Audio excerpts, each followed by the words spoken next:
The NHS is leaking money to private companies as part of the Private Finance Initiative. It's led to private companies over the last few years getting nearly £1 billion in profits. Now, the NHS defend this and say, hey, it's only 3% of the NHS budget. It was all a big Blairite initiative going all the way back to 1997. But it raises a real question. Is there a role for the private sector in the National Health Service, or does privatisation undermine the very existence of a National Health Service that is free at the point of use? Call me on 0345 6060 973. I'm Nigel Farage on LBC, and it all starts next. The NHS is leaking money to private companies in contracts known as PFIs. This was about the building and running of brand new hospitals. It came in back in 1997. It was a Blairite initiative, and over the course of the last few years, last 6 years, £831 million has gone to private companies. The Department of Health defends it, saying it's only 3% of the NHS budget after all. But there is a big debate here. What is the role for the private sector in the National Health Service, or does privatisation undermine the very existence of a National Health Service free at the point of use? Please call me on 0345 6060 973 to tell me what you think about this. And yes, you're right, it's me. It's Nigel Farage, and I'm standing in this week for Ian Dale. I'm here tonight from 4 to 7. I'll be here all the way through until Friday. And in a very packed show this evening, we'll be bringing you the latest from Hurricane Harvey, which has now moved into, as predicted, Louisiana. We'll be talking about the Scottish Labour leader standing down and perhaps examining what the reasons behind that might be. We will, of course, unavoidably be talking about North Korea, and indeed Prime Minister May is in Japan today, who, if you remember, 48 hours ago had a missile fired over their space, over Hokkaido Island, leading to, for the first time since World War II, air raid sirens going off over large parts of Japan. But first, are you old enough? If you're over 30, you will be. Do you remember this?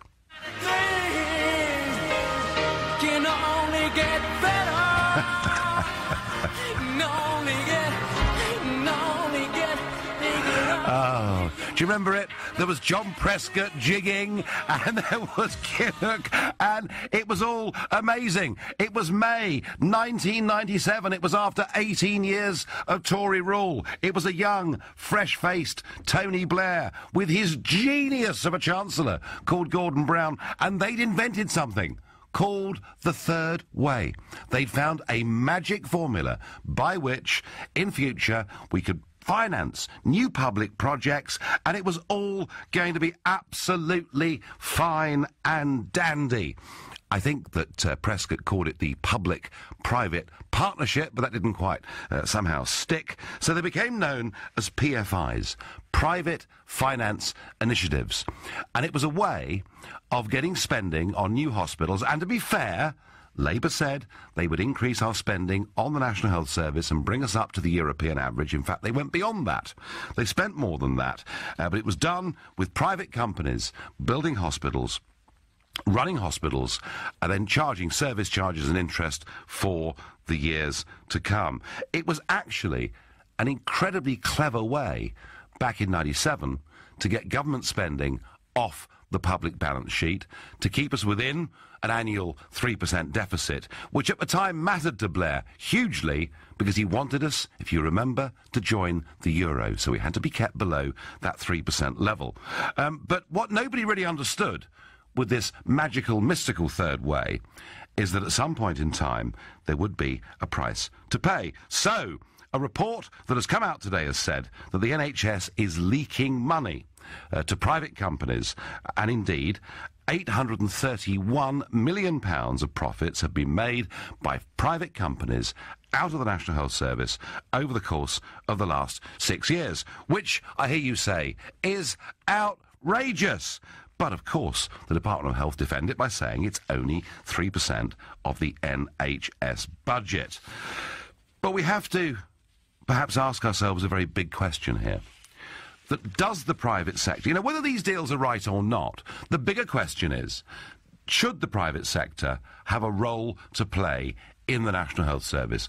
Could the private sector, could perhaps even elements of private insurance bring in efficiencies, bring in cost savings, or should the National Health Service, as its name implies, be a state-run organisation that is not only free at the point of use for everybody in this country, but is funded purely by the state? And that's the question. And I know that it's one that vexes huge numbers of people in this country. And Josh in Weston-super-Mare is the first of them. Good afternoon, Josh. Good afternoon. How are you? I'm very well, but I have to say, I do remember 97. I do remember that music. Things can only get better, and being told that somehow this third way, was like a magic formula, Josh, that had been plucked out of the air. It's proved, I think, to be anything but. Yeah, I think you may be right there, but I suppose the points I want to make really is PFI, and then there's outsourcing, and I think they're two very separate issues. Completely disagree with the concept of PFI. I think it's a bit of a misnomer, and it's a very inefficient way of operating the country. But the general concept of outsourcing to the private sector in general is something I really strongly support. I think the NHS as a whole needs to be run more like a business as opposed to a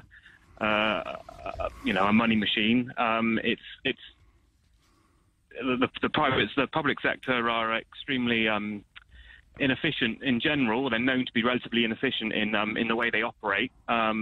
Whether that's true or not, why, Josh? I'm not sure. Why? I think it's just. Well, I think if I'm honest, I think it's civil service mentality, and it's historic and it's legacy, and it does need changing. I know in certain agencies and departments of the government that has changed and that has improved, but you still see it. You still see it within the public sector, and I think when a business is there to make money, they're going to operate it much more efficiently. But as you've seen with the rail being operated by private organisations, it's not being done efficiently, and I think that's all down to how the contracts are administrated. Well, certainly, Josh. I mean, there is a point you make about the civil service and bureaucracy that I agree with wholeheartedly, because it's absolutely right that when Blair promised he would increase spending on the NHS, he did more than he promised. Massive increases in expenditure, but where did the money go? An extraordinary deal with our GPs that led to many of them being extraordinarily well paid, and a 44% growth in middle management positions within the National Health Service. So no one doubts that New Labour kept their pledge to increase spending on the National Health Service. The question is, did it actually reach the patients? And so I do get your point that there are perhaps inefficiencies within the public sector, and yet what is interesting about this is that at every election, certainly the last 3 or 4 elections, the Labour Party say, vote for us, because the evil Tories will privatise the National Health Service, when actually Blair's government did more to introduce private elements to our health service than any other government. There are shades, I think, Josh, from Labour of real hypocrisy here. Yeah, I can agree with you wholeheartedly on that. I do kind of maintain my view that election campaigns aren't the best way to judge a party and how they're going to operate. And actually, most parties, my view anyway, is that they are focused on the next 5 years. They're not focused on the long-term future that's probably of the country. True. It's all about what they can achieve over the next 5 years until the next election. No, I'm sure that's right. But Josh, your basic point is that outsourcing can work. So what Josh is saying, folks, is that, let's say, for argument's sake, it costs £5,000 per patient to perform a certain kind of operation, and there's a waiting list. If the private hospital down the road, round the corner, can do that operation for £3,500, save money and reduce the waiting list, that's an efficient way to run our health service. Josh, that's your point, yeah?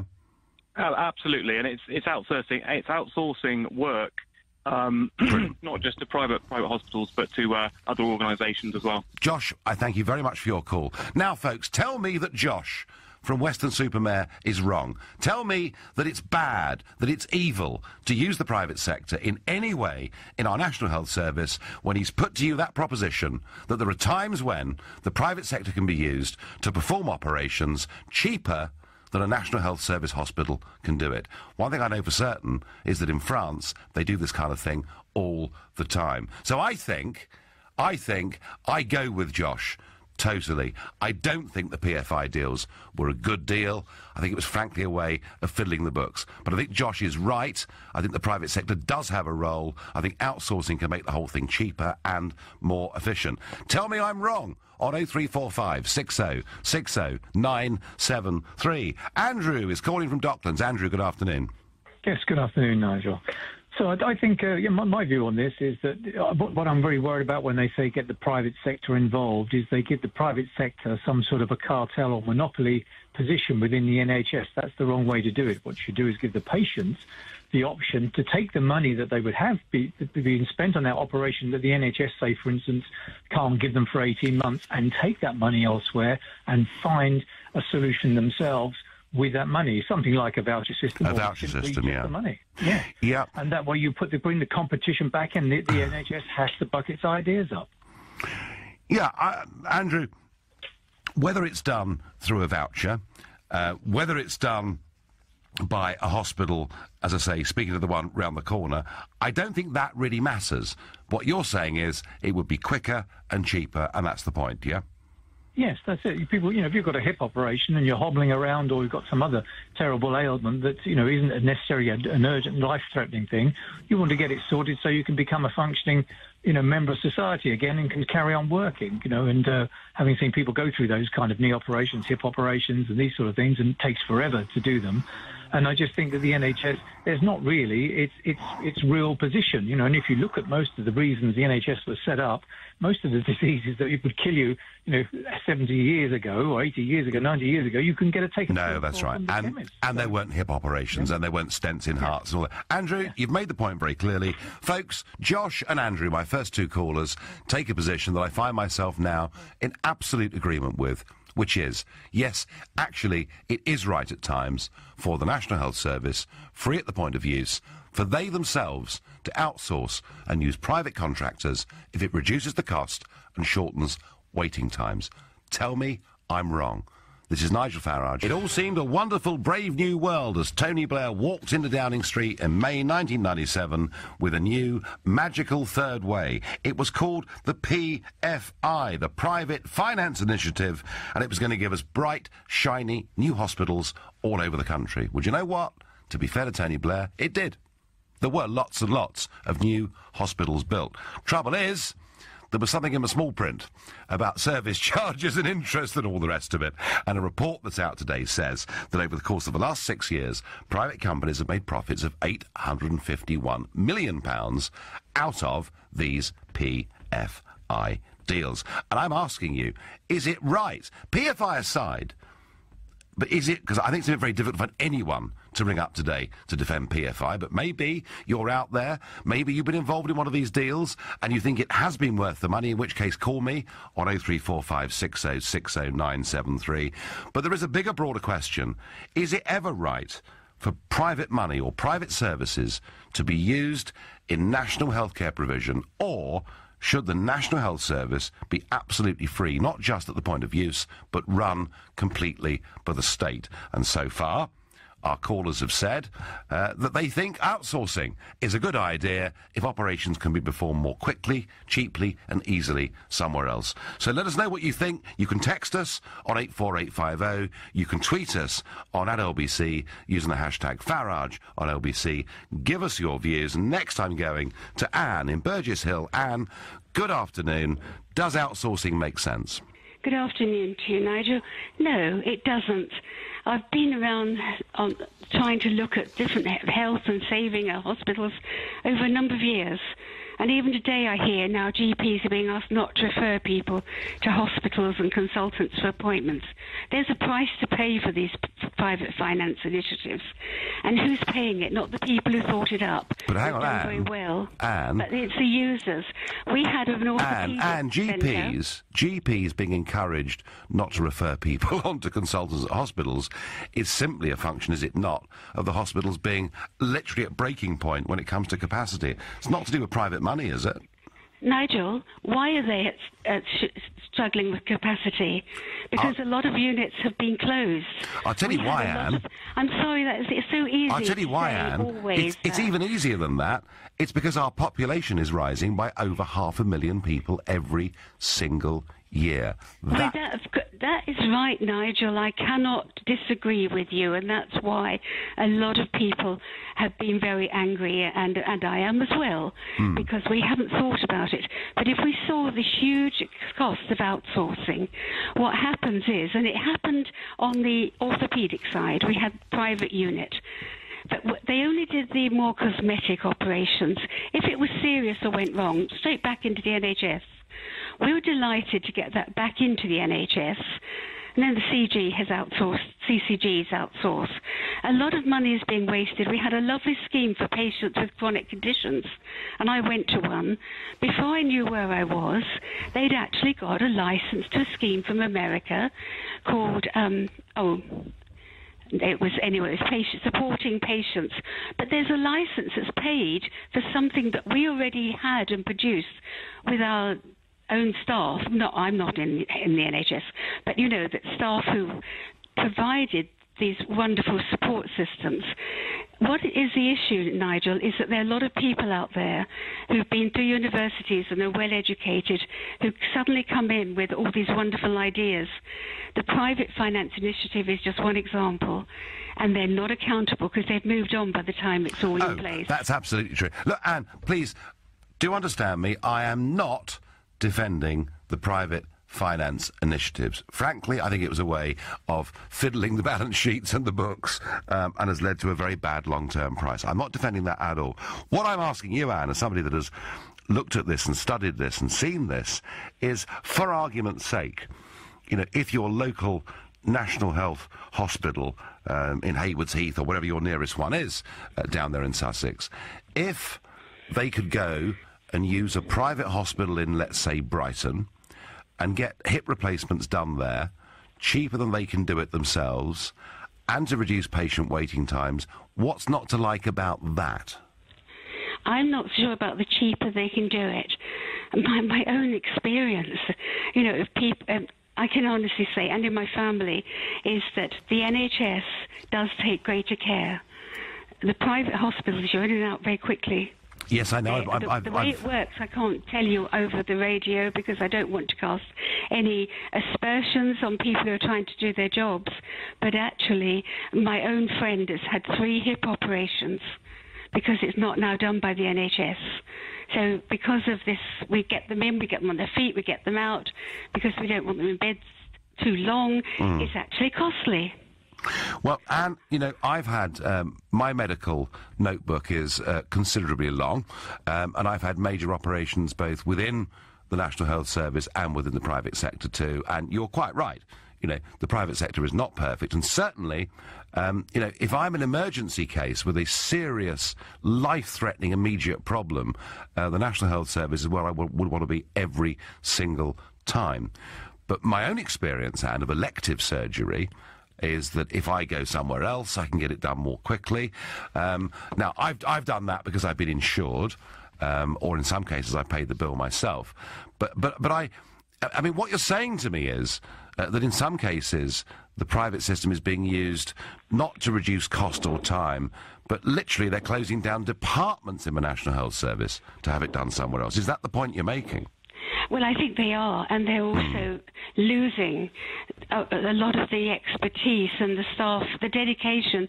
You can't buy it. You can't buy the commitment and the skills. I do have concerns, and I'm afraid I've watched it a long time, and you have to say, okay, on today, this looks like it's going to save you money. Like the closure of all the local authority homes that took in older people, they provided the care. They were well run, and there was a good salary and career structure. So, Anne, now, what would your solution be? authorities are terrified. Hospital beds are so occupied because we haven't got the facilities, because at the time we don't need that. We've got a new way of doing it. So what would you do, Anne? What would I do? Well, I would develop we developed one in Haywards Heath when we had a wonderful primary care trust. We developed the well, I think you have to bring back the cottage hospitals, but also we had the intermediate care centre, which is what you call step-down beds. Or in Germany, it would be convalescent homes, and you know how good it is on the continent. So they wouldn't be occupying the hospital beds at that great cost. Okay. That's freed up. But what you have is those other beds before you send them home, so they don't have to be returned to the hospital too quickly. Anne, thank you for your call. Thank you for your concerns. And Anne, they're concerned that outsourcing actually could be used as a means, effectively, of losing expertise and closing down facilities within the National Health Service. And I wouldn't want that. My argument, and the reason I supported the first two callers on outsourcing, is I think it could bring cost savings and time efficiencies if done properly. And we stay in the county of Sussex and go to Kevin in Uckfield. Kevin, good afternoon. Good afternoon to you, Nigel. I was driving along, I pulled over now, and I have to say I wasn't prepared argumentatively to make this phone call. Right. But by way of background, I have for 30 years owned a company that manufactures and designs hospital operating theatre air conditioning equipment. Right. And my alert on the PFI initiative has been that the very sensible and required standards that were afforded under the NHS have been disregarded under the PFI initiative to provide for increased profitability for the developers. So you're arguing that not only has PFI had an horrendous long-term cost, but it's lowered standards. That's what you're saying, isn't it? Absolutely. Oh, there is no question. I've seen it with my own eyes. My company has been engaged to conduct surveys on this equipment. Interesting. Well, poor. Kevin... It's very poor. Kevin, with your 30 years of experience in this, I'm not going to fight against you one little bit, and I'm very pleased that you have pulled over and told us that, because that brings a whole new element to it. Not just expensive, but badly done. Kevin, are there any circumstances in which outsourcing, using the private sector, or perhaps insurance, could be of benefit to the National Health Service? If you contrast a properly designed and constructed NHS facility against those that were built under the PFI, I can say, because I also work in the private sector, my company works in the private sector, that the vast majority, and I won't quote the names, of the private sector hospitals are built fully compliant with the HTMs, which is the Hospital Technical Memoranda. Okay. So my argument there is I would have far more comfort having an operation on my shoulder in a private hospital than one that has been built under a PFI. Interesting. Kevin, that is a fascinating point, and thank you so much for pulling over and telling us that. Kevin from Uckfield, thank you very much indeed. So Kevin bringing a whole new dimension in there, saying that Blair's wonderful new plan for PFIs has actually lowered standards, and he would have more confidence having an orthopaedic operation in a private hospital. I've never heard that argument before. I think it is somewhat alarming. I'm Nigel Farage. It's 20 years since we started the private finance initiatives with our hospitals, and today a report says the NHS is leaking money to these private companies. Indeed, they've made profits of £851 million out of NHS buildings over the course of the last 6 years. And I've yet to find a caller, I've yet to find a texter, a tweeter, anybody that will defend these PFI deals that were struck back in the late 1990s. Indeed, our last caller, who'd spent 30 years producing medical equipment, said that he felt under PFI deals, not only had they proved to be expensive, but the standards in theatres had fallen as well. So that's one thing we're talking about. And more broadly, though, we're saying, are there cases where the private sector, through outsourcing or perhaps private medical insurance, could be of value to healthcare provision in this country, or should the National Health Service be purely run by the state? And Wendy says to me on Twitter, PFI should not be confused with normal privately run enterprise. The terms of PFI contracts are scandalous. Wendy, you're another one. Please, somebody out there tell me PFI was a genius idea. Mr. Blair, if you're listening, it's 0345 60 60 973. I'm going next to a doctor, George from Basildon. George, good afternoon. Hi, good afternoon, Nigel. It's a pleasure speaking to you. Well, thank you, and thank you for coming on as a professional working in the industry. Now, nobody, George, has had a good word to say about PFI, and indeed, you know, my last caller, who makes medical instruments, was worried about standards in theatres. But, George, would you as a doctor advocate at times outsourcing, say, a hip replacement? Right, I feel very passionate here about it. That's why I had to call you in.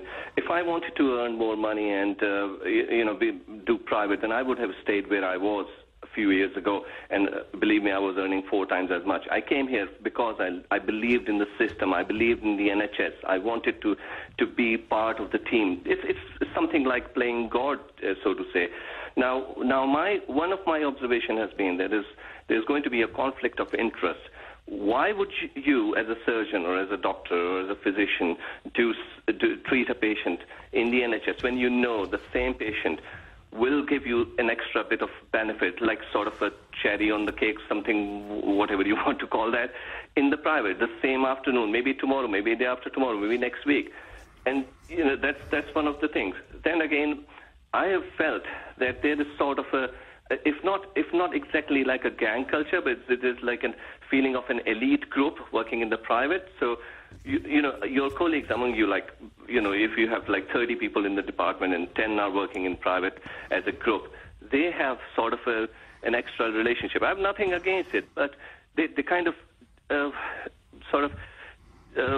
discriminate, if that's a very harsh word, but I hope you understand where I'm coming from. Yeah. And it feels like the rest of the people working in the NHS are the unfortunate, inefficient lot left behind. And if you outsource the things, are you giving the message to the people remaining in the back is that you people, you lot, are not doing as good as we do outside in another hospital? I don't think so, George. I don't think so. I mean, look, come on, we all know. Now, of course, our mainstream politicians would never say this, but we all know, and you must see it as a doctor in the NHS, that our population is going through the roof. That the pressures on everything, from GPs to accident and emergencies and on to, you know, waiting times for operations or whatever it may be, Wales particularly, I think has the longest list now in the whole of the UK. You know, we all know the NHS is under massive pressure. I mean, you know, if one of my relations, George, you know, an elderly relation was in pain, needed a hip replacement, and if I felt the NHS outsourced that to a private hospital, saved him 6 months of waiting, and perhaps got it done at a cheaper price, I'd be delighted, George. Yes, but then again, there are loopholes into the, unfortunately, in the system. This is, again, my observation, and I stand to be corrected, that if you know your GP, if you know the surgeon, you can twist the system, all right? You can be on top of the list. Now, one more thing I would like to highlight. But that's hardly the advocacy for a good, fair system for everybody, is it? No, it's well. This is again my observation, and Sure. I can be wrong. You know, now one of the other things is that whenever you do some procedure, something in the private hospital, there's no backup for a complication. So the patients end up in the NHS for dealing with your mess up in the private clinic. And there is no round-the-clock care in the private hospitals. There are essentially no doctors there. There is no multidisciplinary service provided over there. So you may see a surgeon who's working in the NHS from 8 to 5. So he will only be able to come and see you next day, 6 p.m., if anything goes wrong. Yeah. Or you will be transferred to the main NHS hospital. I mean, I'm sorry, but it has so many problems, so many issues. You need to sort it out one way or the other. Okay, George. No, I take your point. I take your point, George, and I'm also fascinated at the level of personal sacrifice that you've made financially to defend the NHS. If I gave you, George, a blank sheet of paper, if I said to you, tomorrow, George, you are replacing Jeremy Hunt, you are in charge of Britain's National Health Service, where would you start? What would you do? Any NHS hospital, any department, any coffee room I'll take you to. Believe me, 90% of the time people are talking about the stresses they are undergoing, the kind of pressures they are working under. Nobody comes and talks to them. Nobody sorts them out. All the managers or the top ranks have to do is all they can do is shuffle you around. So instead of you doing the Tuesday, you have to do the Wednesday. I mean, I've been very fortunate that I've never had to do it, but I know colleagues who have had to do these things. These are small, tiny things maybe for you, but if I have childcare problems, for example, and I like doing night shifts only, that I did like for 6 months, and if you came and said, no, everybody has to do day shifts as well, tomorrow onwards you will do the day shifts. I can't do it, I'm sorry, I'll have to quit the job. So somebody has to sit down and talk to the people grassroots level. The nurses are living by the hundreds, by the thousands, whatever, and going into bank and going into locum agencies, why? And they are still working in the same hospital.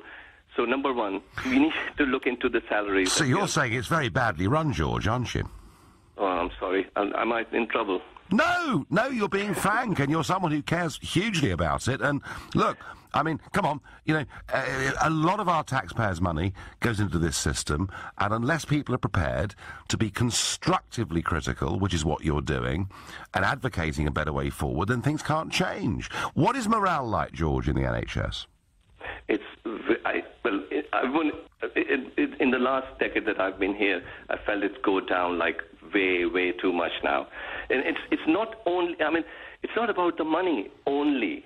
Yes, for some people it may be about the money, but it's mostly about how people are being treated from the inside and from the outside. What's the public's perception being projected by the media or by the people, by the politicians, whoever. Every day NHS is in the media for some wrong reasons. We are really under a lot of stress. We are really, I'm proud to say that my colleagues are really working hard, trying to make ends meet, trying to keep their patients safe and care for them. But there's so much more that can be done. Believe me, somebody really needs to look into it, and it can all be sorted. Okay, I'll give you an example. We were having problems with the finances and some issues with the delays in clinics and stuff like that. Guess which company did we hire to look into the medical side of the efficiency? Euro Car Parts. Can you believe that? I'm sorry, but you're telling.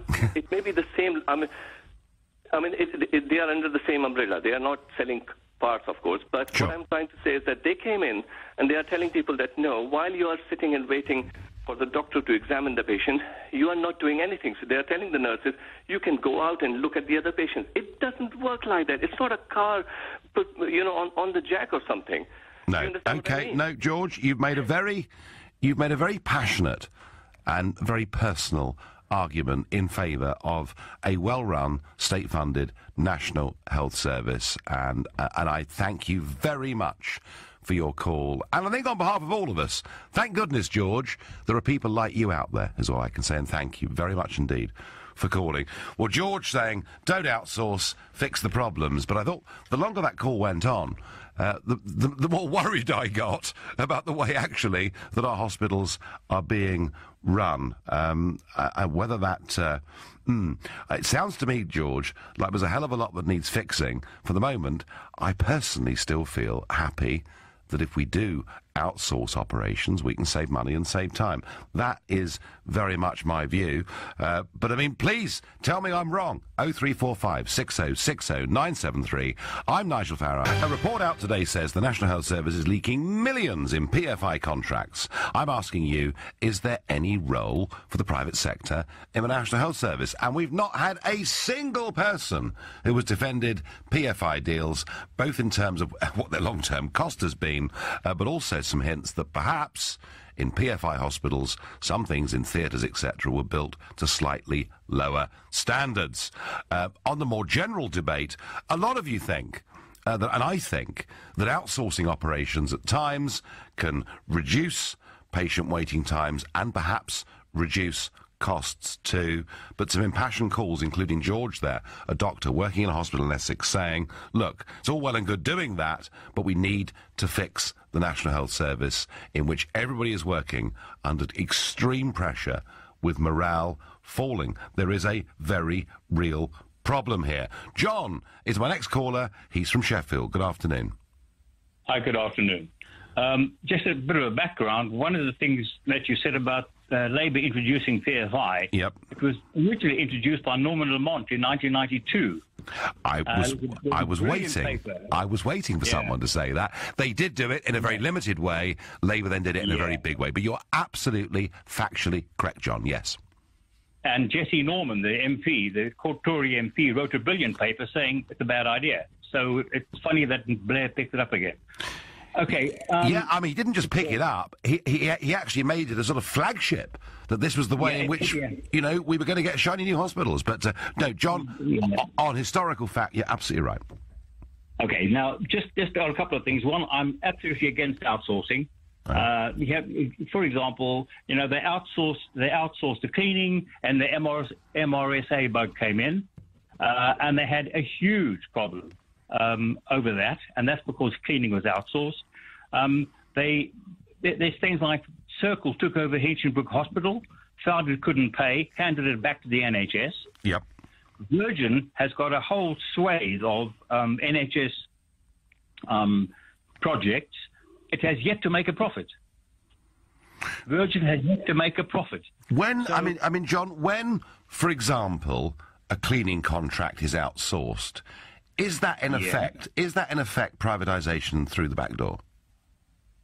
Well, it is, isn't it? Because you're paying an outside company to do something there that the nurse did as part of her daily routine and knew exactly how to do it, and that the orderlies and that they knew the standards. They were overseen by the nursing staff themselves, and they weren't there to cut costs, which is what normally happens with these private firms.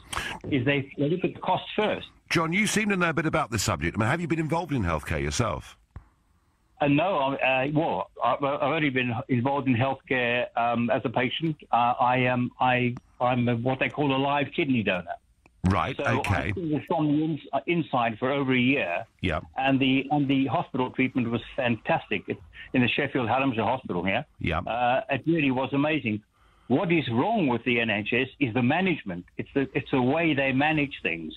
Things like targets, the constant insistence on funding, and Jeremy Hunt plays the bully boy like a lot of CEOs do of large companies.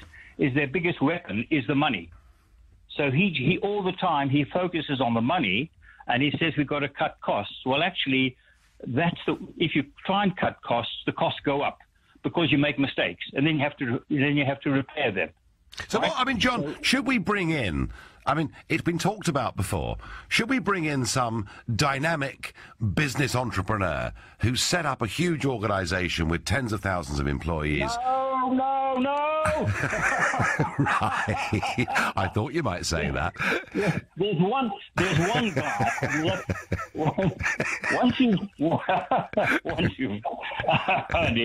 Once you fire Jeremy Hunt, then right. So he's got to go, is he? Hunt's got to go. Yeah. He's got to go. He's an utter incompetent. Right. The person you've got to get in is Don Berwick. Tell us more. Don Berwick has been an advisor to a number of. I think he was an advisor to David Cameron at the time. But he's a medical expert. He is a doctor himself. Yep. He's run a brilliant system of Medicare, and he's a great fan of what this guru called Dr. Deming said, which is if you improve the quality, the care goes up and the costs go down. So focus on getting better and better at what you're doing, finding where there's waste, finding where there are delays, get rid of them. Okay. And that works. And Berwick is still around in this country. Why don't they give him Hunt's job? I can't believe it. Well, firstly, he's not an elected MP, and we generally choose people in Parliament to run these things. John, you may or may not be right. Either way, a fascinating call. I'm heading down to Folkestone next on the south coast. John, does the NHS work? Does outsourcing make sense? The NHS doesn't work. It will never work. It's a nationalised industry, and like all nationalised industries, are badly managed and have extremely poor outcomes for the customer. So right. So you're pretty down on the NHS. What I think is that after the war, the NHS was essential. We were bombed back to the Stone Age almost, and everything was nationalised then. Yep. And it was essential, and we've moved on from there. That's the last century. This century, our expectations of our healthcare have changed. We have automatically, or originally, if you wanted a pair of glasses, you had to have National Health. If you wanted your teeth done, you had to have it under National Health. Mm-hmm. Today, if you want a pair of glasses, you go down the high street, there's 2 or 3 private shops. We pay up front. We don't query it. Well, we all moan about it, but we all pay our money up front. And likewise with our teeth. We have used private dentists, and we pay our money up front. You can have private dental care. People are prepared to do it. There's no problem. We have chemists. They are private businesses. We don't have a problem there. We don't have a problem with the dentist. We don't have a problem with our glasses. And yet, as soon as you mention privatisation... Oh, everyone screams. Everybody goes, yeah, it's awful. It's wicked. It's evil. I know. Now, in France, they have a 2-tier system. Yep. 70% is paid for by the state. 30% is topped up with private healthcare insurance. Yes. And it works. Do you know what, John? I've been treated in France, yep. and it's fantastic. Do you know what, John? When you look at the numbers and you compare whether it's stroke, cancer or heart attack, and you compare our rates with France's, there is no doubt about one thing, John, they are streets ahead of us. Ahead, and also, if you see a consultant in France, it costs me 30 euros. Eh? Yep. What? And your feet don't touch the ground. You have a scan. You go in. You have the scan. You come out of there, getting dressed. Here's the result. Immediate. Amazing. Now, why is that?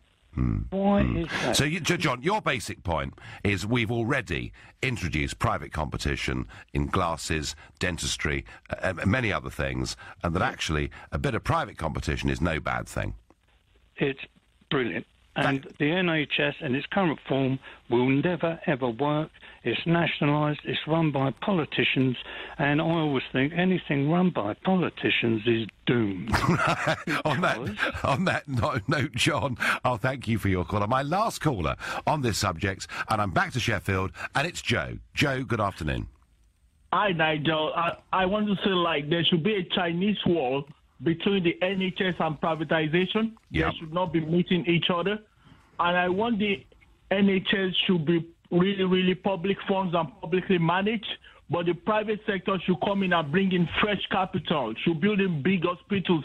There's the clientele there. There are the footballers, the bankers, the artists, the actresses.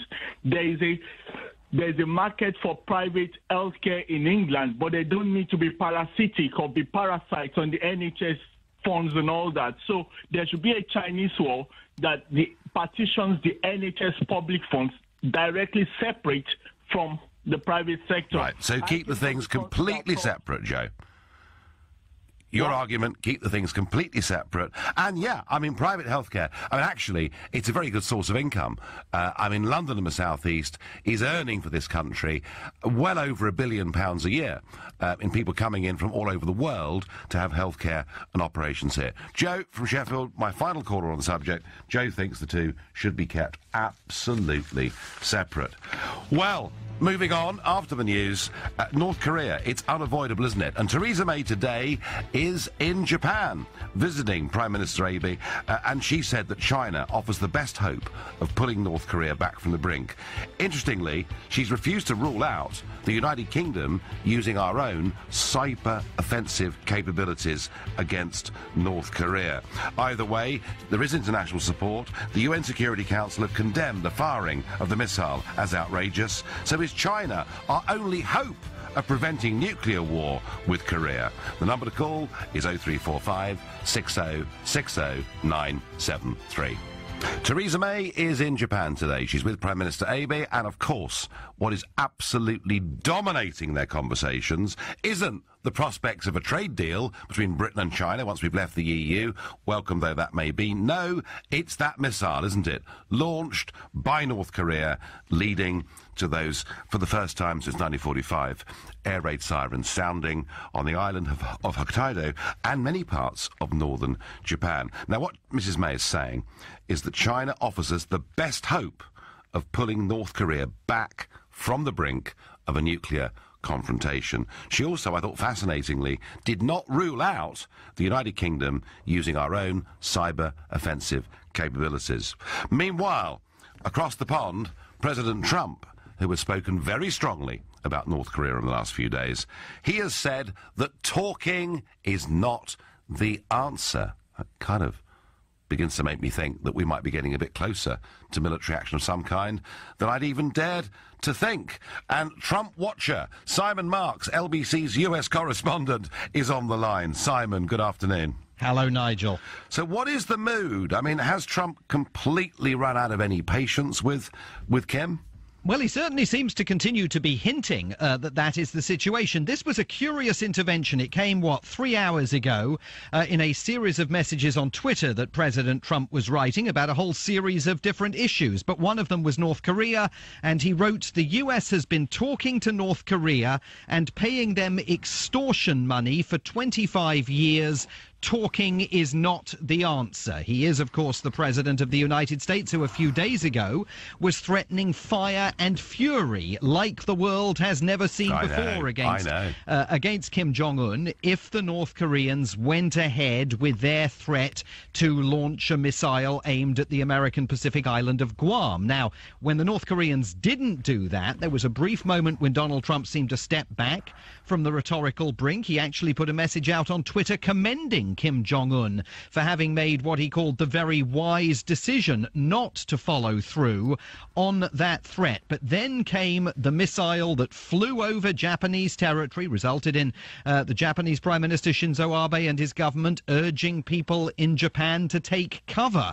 They were so concerned about this missile launch, and the president now says talking is not the answer. The problem with that is that it puts him at odds with some of his senior cabinet officials. Yeah. His own Secretary of State, Rex Tillerson, who has, as recently as last week, laid out once again the preconditions for talks between the United States and Pyongyang, and also the Defense Secretary, James Mattis, who, after this tweet was published by President Trump, told reporters that the United States will never run out of diplomatic solutions and diplomatic road for a possible resolution to the situation in North Korea. So there are real questions here today about what is now official US government policy towards the Korean Peninsula. Is it dialogue?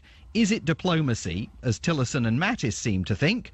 Or is the time for talking over and we should all be bracing ourselves for some kind of military solution, as the president seems to be hinting? Difficult to read, isn't it? And as you say, a very contradictory position between the Secretary of State and the President. Simon, thank you very much indeed. Now, I said that Mrs. May, our Prime Minister, was in Japan today talking about China. Let's hear exactly what she had to say. I welcome the fact that the United Nations Security Council has been united in its condemnation of the actions of North Korea. These are illegal tests that they've carried out, and they should stop these.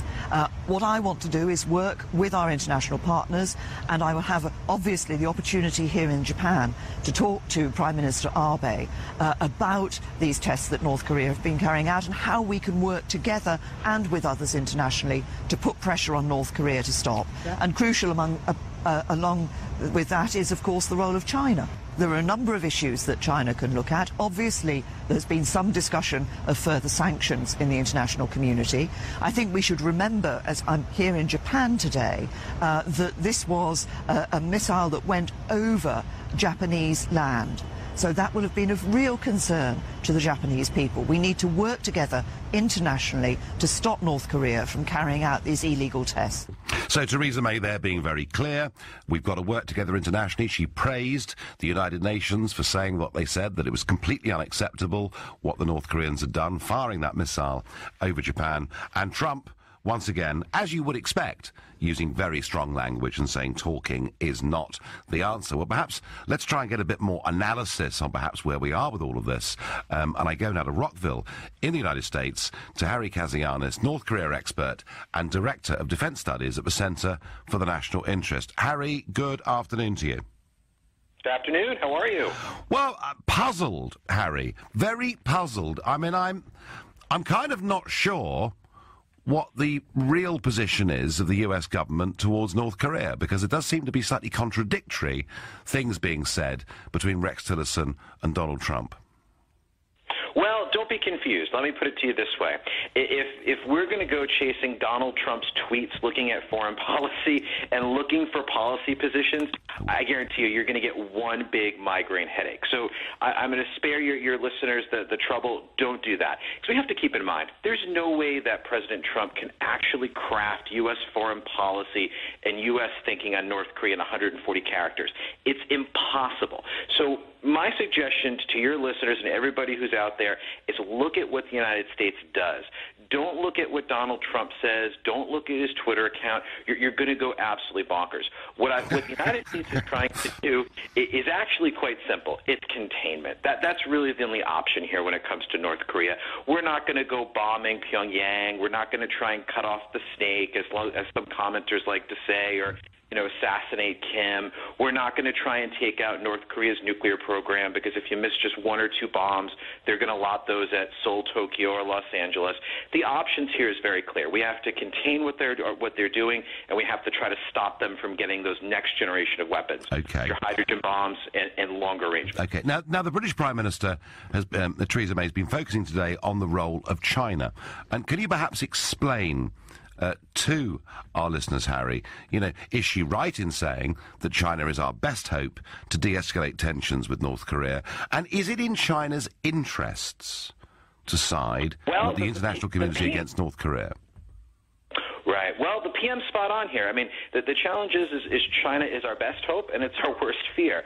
Our best hope in the respect that if we ever hope to enforce these sanctions, which the last ones that came out last month take they're about $1 billion worth of North Korean exports. We have to remember, 90% of North Korea's exports go through China. So China is the one who can sort of shut off the financial taps and limit the ability to build up these nuclear programs, because it's those export dollars that power those nuclear and missile programs. So that's sort of the hope. The fear is, I have to be honest, I don't think China is really going to enforce them. We have to keep in mind, China has signed on to 8 total UN Security Council resolutions on sanctions towards North Korea.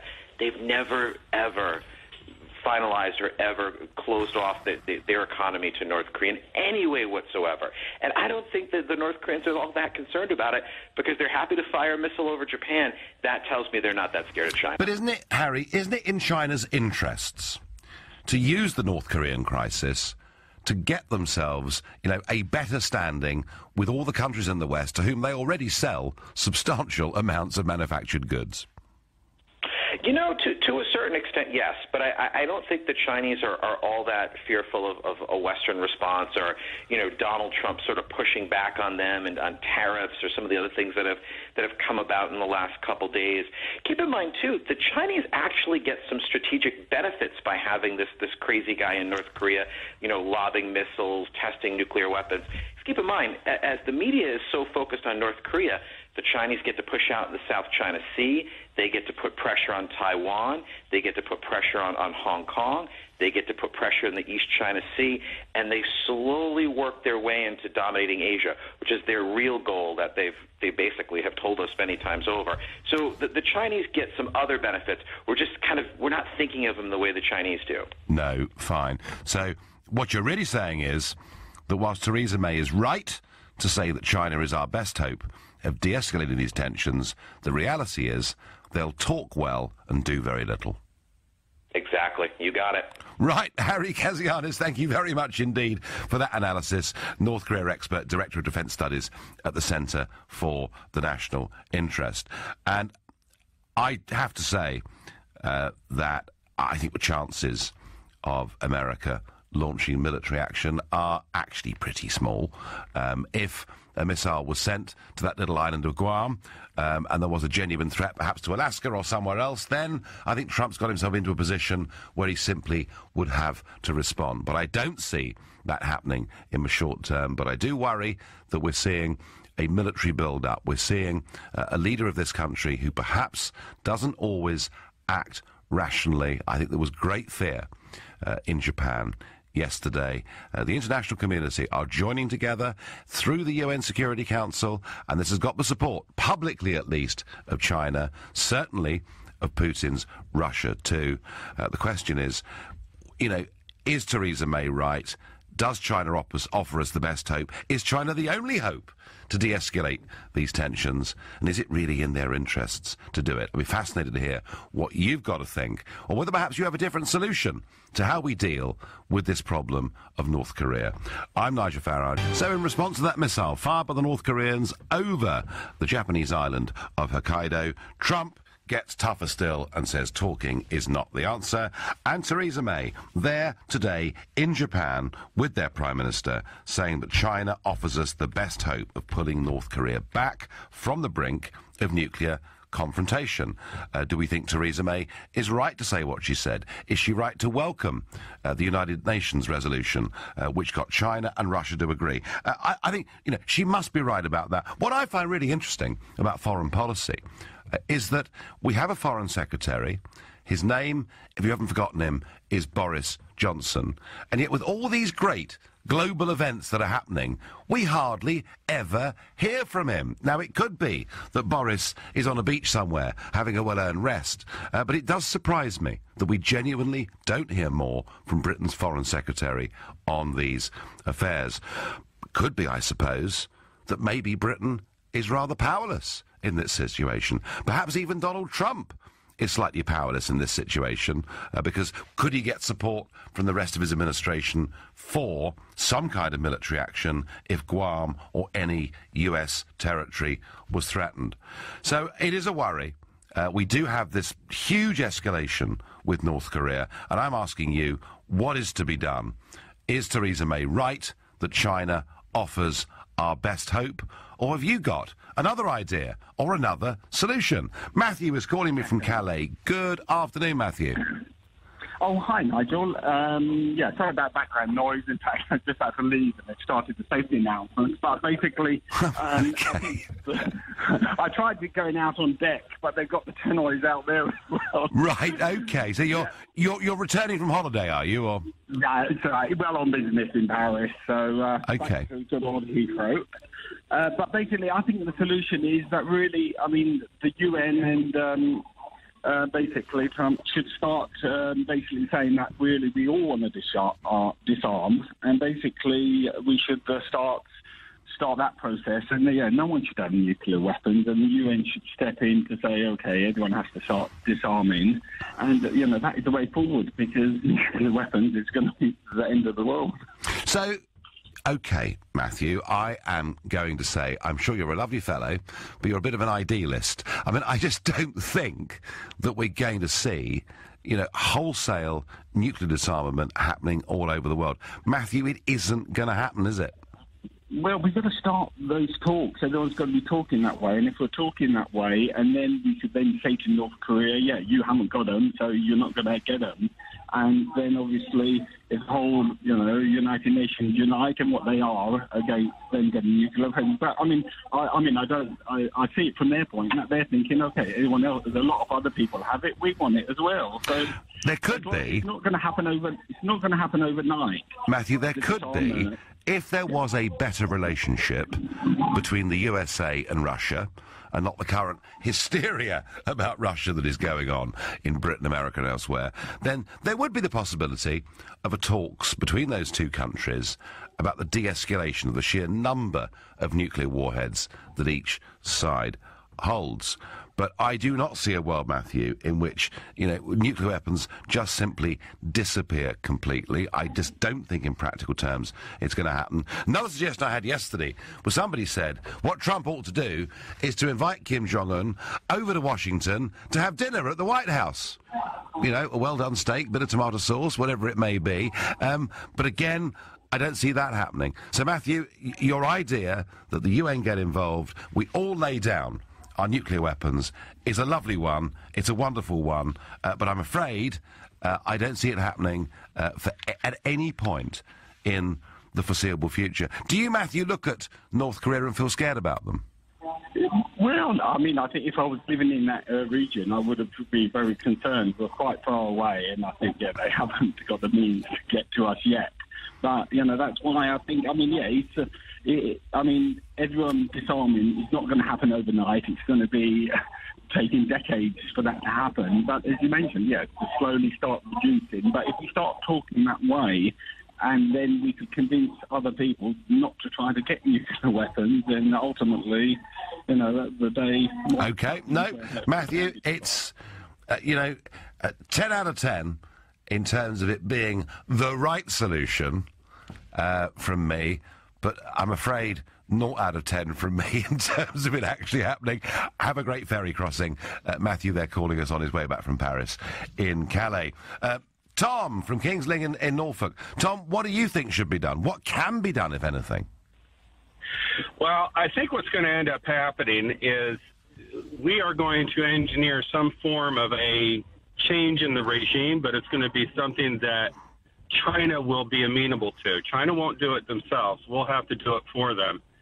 But it'll be another communist regime, and it'll be a regime that won't be as belligerent as this one is. So how do we get rid of Kim then, Tom? It's not that difficult. We've got an intelligence agency. We've got human intelligence in the field. I was stationed there for about a year. Okay. So I can tell you it's not overly difficult to get in there, but... Are you suggesting that the best course of action is simply just to take this guy out? Yeah, regime change.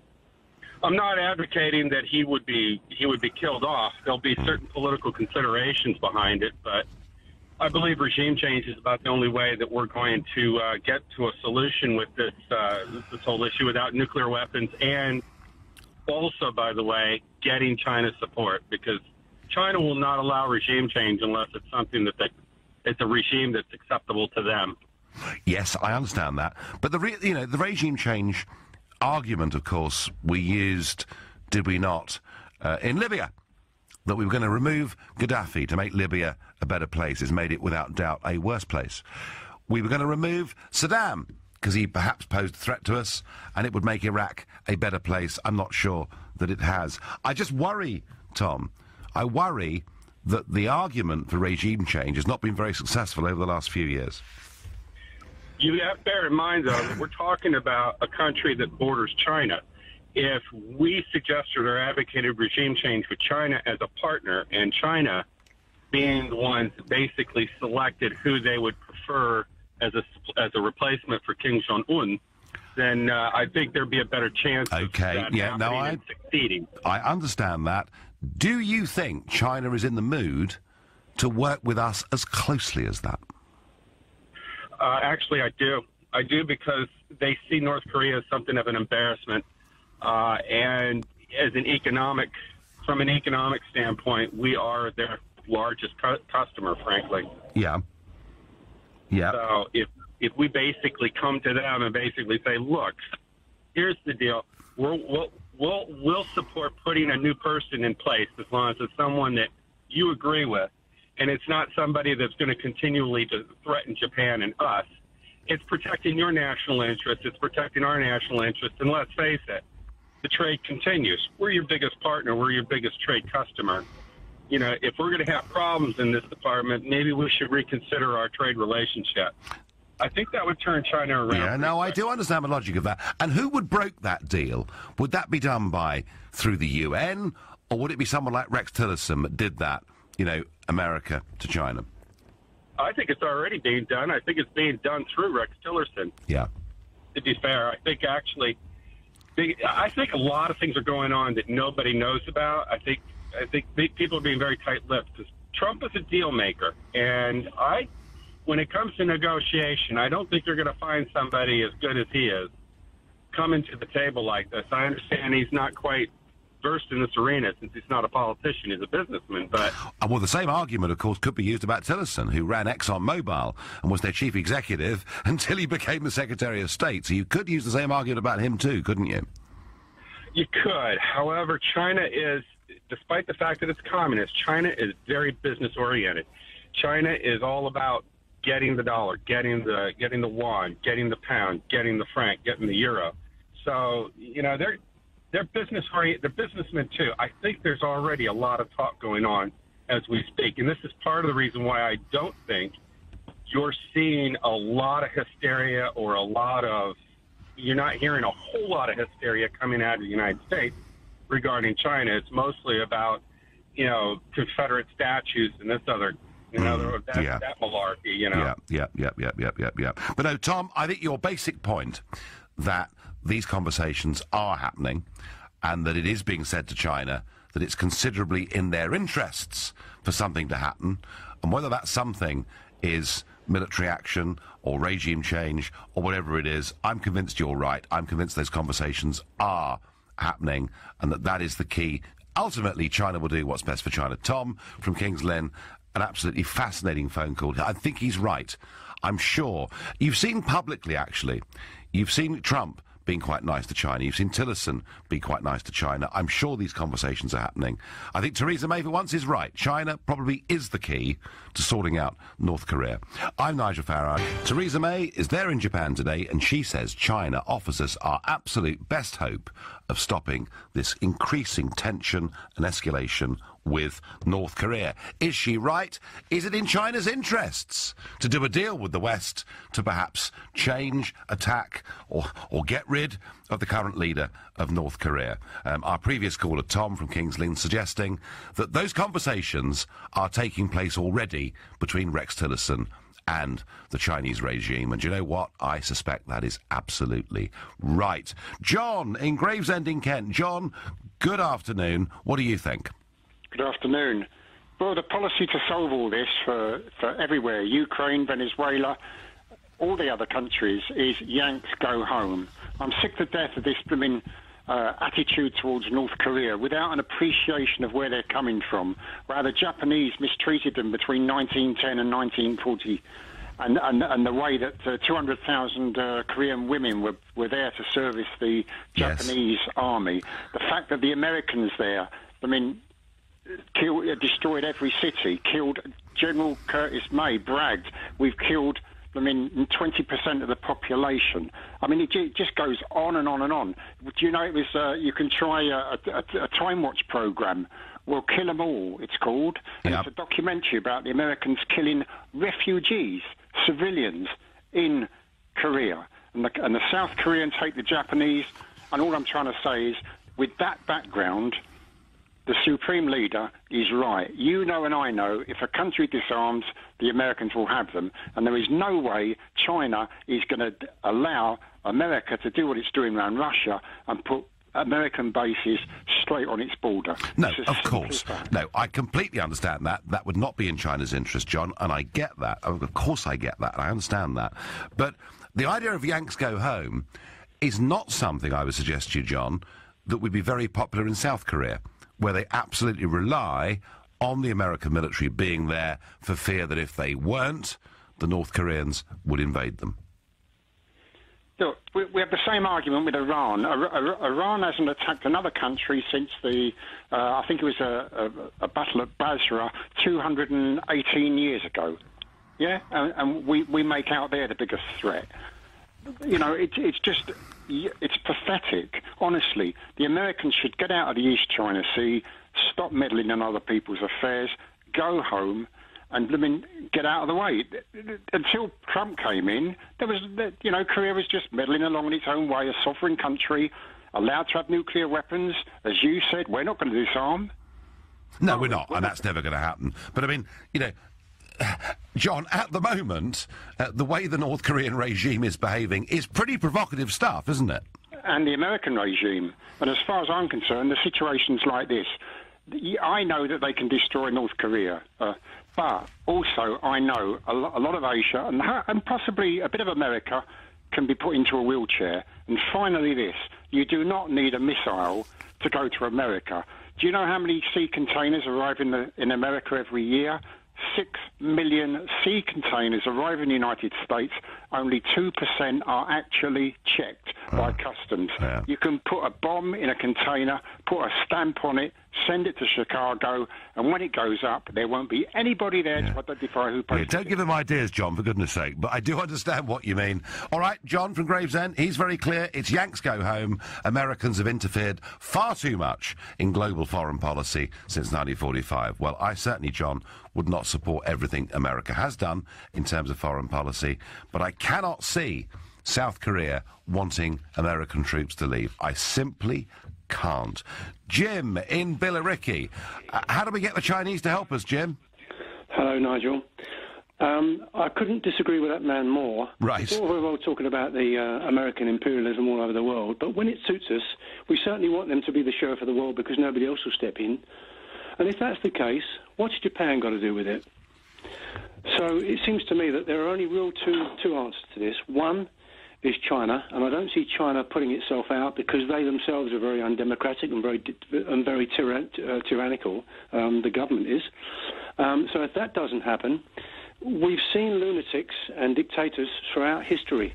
Yes. And I'm afraid there's no other way to deal with them other than force. I'm afraid, and it's a pretty miserable thought. But it seems to me the only way is to take him out if China doesn't step in and stop this. Yeah, and will China step in and stop this? Well, I'm not sure. I mean, I don't know I don't know what damage it would do for their interest if they were to step up the pressure. But I wouldn't trust their sense of kind of democratic morals, if you like, because I think they are a very tyrannical government. Yes, and I'm, in many ways, they are, and they, of course, don't want lots of Western-style democracies encircling them, do they? And I understand that, but they do, Jim, have an opportunity here to build some much better strategic relationships with their biggest export markets in the world, don't they? That is very true, Nigel, and I think that might be the tipping point, because they could really make such good relations with the rest of the world if they stepped in to be the peacemaker between us. And it's not just America, it's us too, and Japan. Yep. Yeah. Well, actually, through the UN, it's lots and lots of countries, isn't it? So it's a big moment. Jim from Billericay, I thank you very much indeed. Now, Tom from Kings Lynn, who I spoke to before the break, he's been back on the phone to say that he, of course, was stationed in South Korea, and he says the reason there is an American presence there is that if the US left, the South Koreans would see it as a sanction for them to make incursions into northern Korea, which is an interesting perspective on it. Either way, Tom sees the Americans in Korea as a peacemaker. Interesting. Is he right? I don't know. But certainly, I would be very surprised if the Americans were going to leave South Korea anytime soon. Now, flash flood warnings have been issued now for other states in the south, particularly Louisiana. The storm, which we talked about yesterday, which was reduced from being a hurricane, but dropping just staggering amounts of rain. You know, we're talking about 30, 40 inches plus. Large parts of the Texas city of Houston are underwater. More than 20 people there are reported dead. Thousands have been evacuated from their homes. And it's moving on, we're told, to Louisiana. I'm going now to Cliff Sanders, a reporter at KRTH Radio in Houston. Cliff, good afternoon. Hey, good afternoon to you too, Nigel. Well, we're watching this every day, Cliff, and keeping our listeners updated. So firstly, how are things in Houston and in Texas in general? All right, well, I mean, we've been devastated, obviously. I mean, the rain is now over a different portion of the state. It seems to have stalled over Port Arthur and Beaumont, probably about an hour away from here. But in the Houston area, you know, we're now into recovery, okay? We have moved into the beginning stages of recovery. And this recovery, unfortunately, is not going to take days. It's not going to take weeks. It's not going to take months. It's going to take years. Is it? You know, yeah, I mean, that's what FEMA said today. I mean, this is a many years recovery. I mean, what you know, they talk about the Texas miracle and how Texas built itself up in the 80s after oil prices had an issue in, you know, 30 years ago, and how the Texas economy became a booming economy. Well, guess what? This storm, Harvey, decided to take it out in about 36 hours. Yes. To be honest with you. And we were talking yesterday, perhaps about as many as 500,000 homes suffering huge structural damage.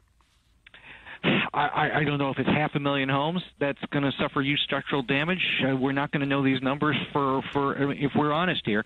You're not going to know numbers, death toll. You're not going to know numbers of how, you'll excuse me, our emergency services. That's okay. Going off.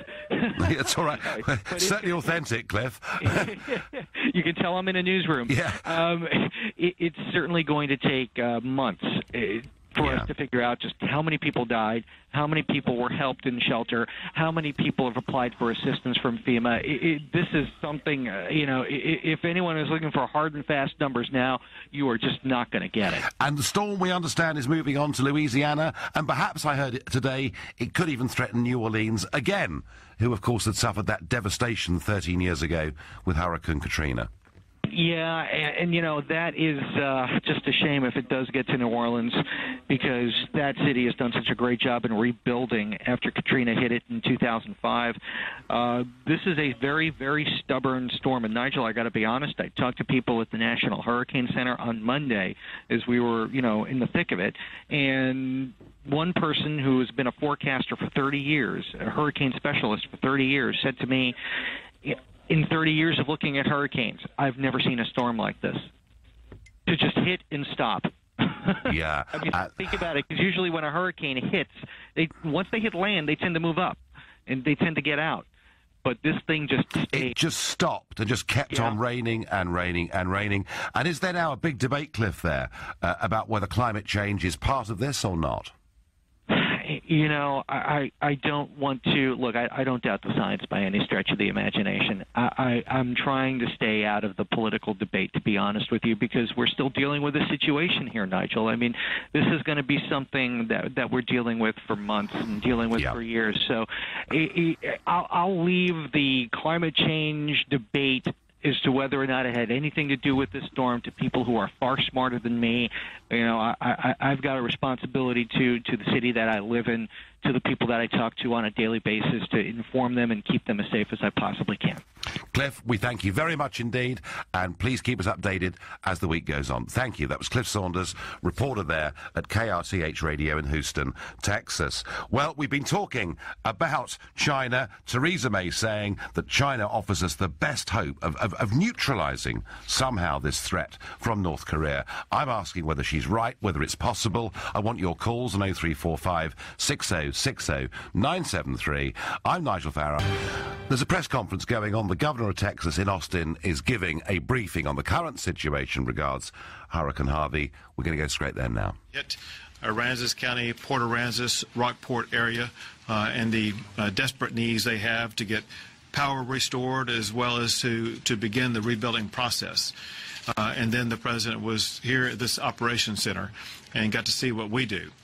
His commitment was firm, strong, and unequivocal, that he was going to do everything he could to ensure that Texas will be restored as swiftly and as effectively as possible.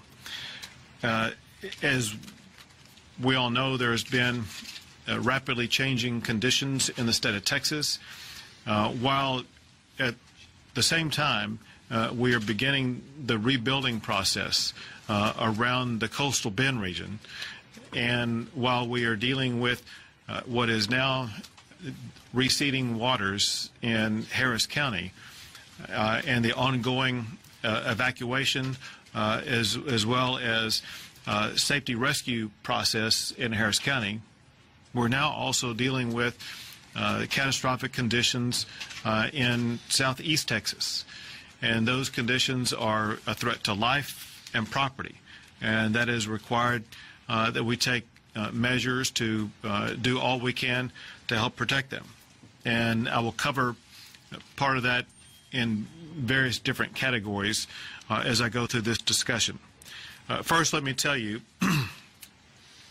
that since I last announced the status of the National Guard in the state of Texas, I last announced that we had 12,000 National Guard members activated. That number has been increased to 14,000. The reason for that is because some members have come back from deployment overseas, others who were unable to participate because their own homes had been subject to flooding or damage. They are now able to help participate. Bottom line, we are... Well, that's Governor Abbott from Texas, and he's there in Austin giving a press conference, and he's pointing out that whilst the storm, big tropical storm Harvey, downgraded from a hurricane but dumping amounts of rain that we simply can't believe, he's warning that still in southeast Texas there is a catastrophic situation threatening life and indeed as that tropical storm moves on to Louisiana and elsewhere. Parts of Texas are through the worst of it, but it's very interesting. Before the break, we were talking to a local journalist in Houston who reckoned it would take months, but perhaps even years, to clear up the mess that has been left by this storm. Now, we're talking about Donald Trump telling us that talking is not the answer and that all options are on the table with North Korea. We're talking about Theresa May saying China offers us our best solution. And I want to know from you, what would you do to try to de-escalate tensions between the West and North Korea? But before we do that, the leader of the Scottish Labour Party has stood down. Kezia Dugdale, in what I think was a shock resignation, means the party begins its hunt for their fourth leader in 3 years. Reminds me a bit of my old party. LBC senior reporter Vincent McAvenny is with us here now. Vincent, it was a shock, wasn't it? It was definitely a shock when that news broke last night, Nigel. Kezia Dugdale, as you're saying, is the third Scottish leader to have resigned since the 2014 independence referendum. Now, she says she's resigning with immediate effect, insisting her decision is best for her and the party, which she believes is in better shape than when she found it. Kezia has managed to turn around the fortunes of the Scottish Labour Party, winning 7 MP seats in this year's election, having been almost wiped out by the SNP in 2015. Speaking to Sky News a few years ago, this is how she explained her decision. I took the summer to reflect on the general election result. I've taken the view that the Scottish Labour Party has made a lot of progress under my leadership, but for it to take even greater progress, there needs to be somebody new at the helm. Past, you've said you were there for the long haul. That's no longer the case. You've quit just a few days before MSPs come back. They've been shocked. It's been a bit of a surprise for them. I wanted to give our new MPs a period of time to settle in. It wouldn't have been fair to quit in the immediate aftermath of the general election. Did you want to? I thought about it and I decided to take the summer to reflect upon that, and I've come to the conclusion that the best thing for the party and the best thing for me is to pass that baton on, and I'm doing it at a moment when the party is in good heart, in good form. We've had a success in the general election that nobody anticipated, and now it's time for somebody to build on that success. Well, that was Kezia Dugdale. Yes, I mean, she's done well. It's been a good year after some catastrophic years. I mean, you know, I can see why the previous leaders of Scottish Labour resigned, because they were being literally bombed out, disappearing in elections, and she's had a bit of a bounce and she's going. Who next?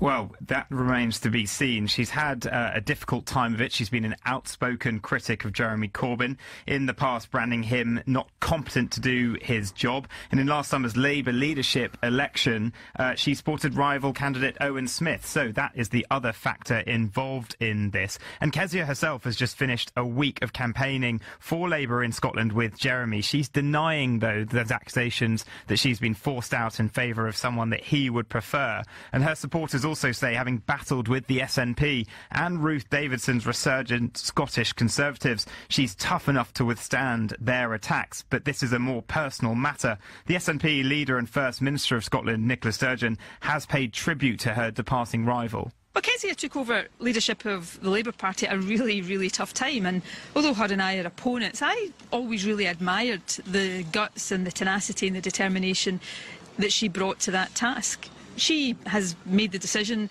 that now's the right time, in her words, to pass the baton on to somebody else. So, you know, I wish her every success for the future. My job, though, is to focus on leading the SNP. Thankfully, sorting out the Scottish Labour Party is not my responsibility. My job is to continue to convince people in Scotland that the SNP and the Scottish Government is delivering for them. Kezia Dugdale has been experiencing personal difficulties in her own life after splitting with her long-time partner and the loss of her close friend, motor neurone disease campaigner Gordon Eichmann.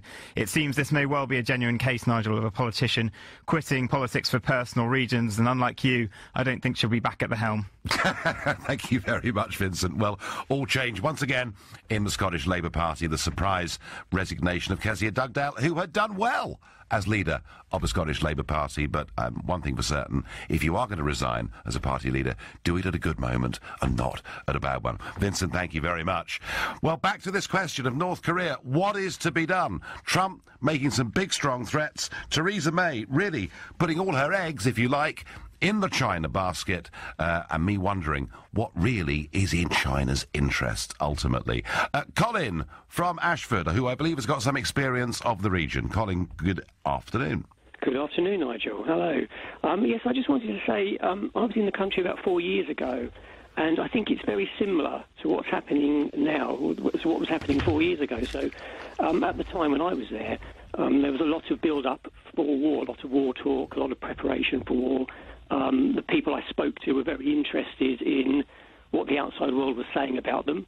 I had BBC World Service in my hotel room, and certainly every day people were asking me, those people I came into contact with, what the outside world was saying about them, and what the BBC was saying about them, and things like that. So I think they've been in a state of preparation for war for a long, long time. Yes, well, that may well be true. But it doesn't make it any more desirable, Colin, does it? No, absolutely not. But I think it's almost a constant theme. I think every year there is this hyping up of tensions between the two countries, and I think from their point of view, from their leadership point of view, it's very much to their advantage to play for their domestic audience, to keep them in fear. I think as well, to keep them on this war footing. I think it plays very well. Obviously, on their state television, this is the kind of things that they will be broadcasting every night, every day, for hours and hours on end. You know, this is the kind of thing that yeah. Yeah. No easy solutions, Colin. Do you think we're headed towards conflict?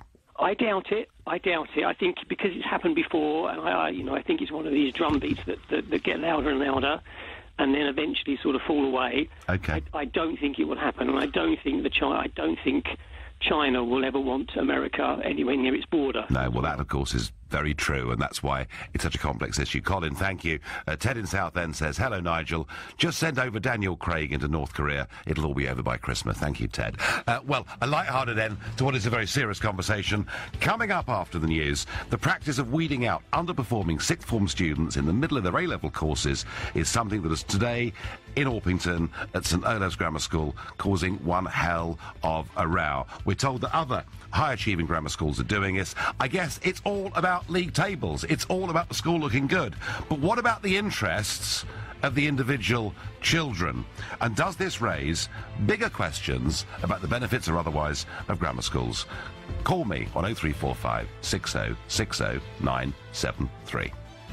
Yes, if you're just joining us, it's Nigel Farage standing in all week for Ian Dale on Drive from 4 till 7. Now, there's been a bit of a row going on about a school down in Orpington called St Olave's. It is a grammar school. It is a super selective school. And there are very few of these in any of the London boroughs.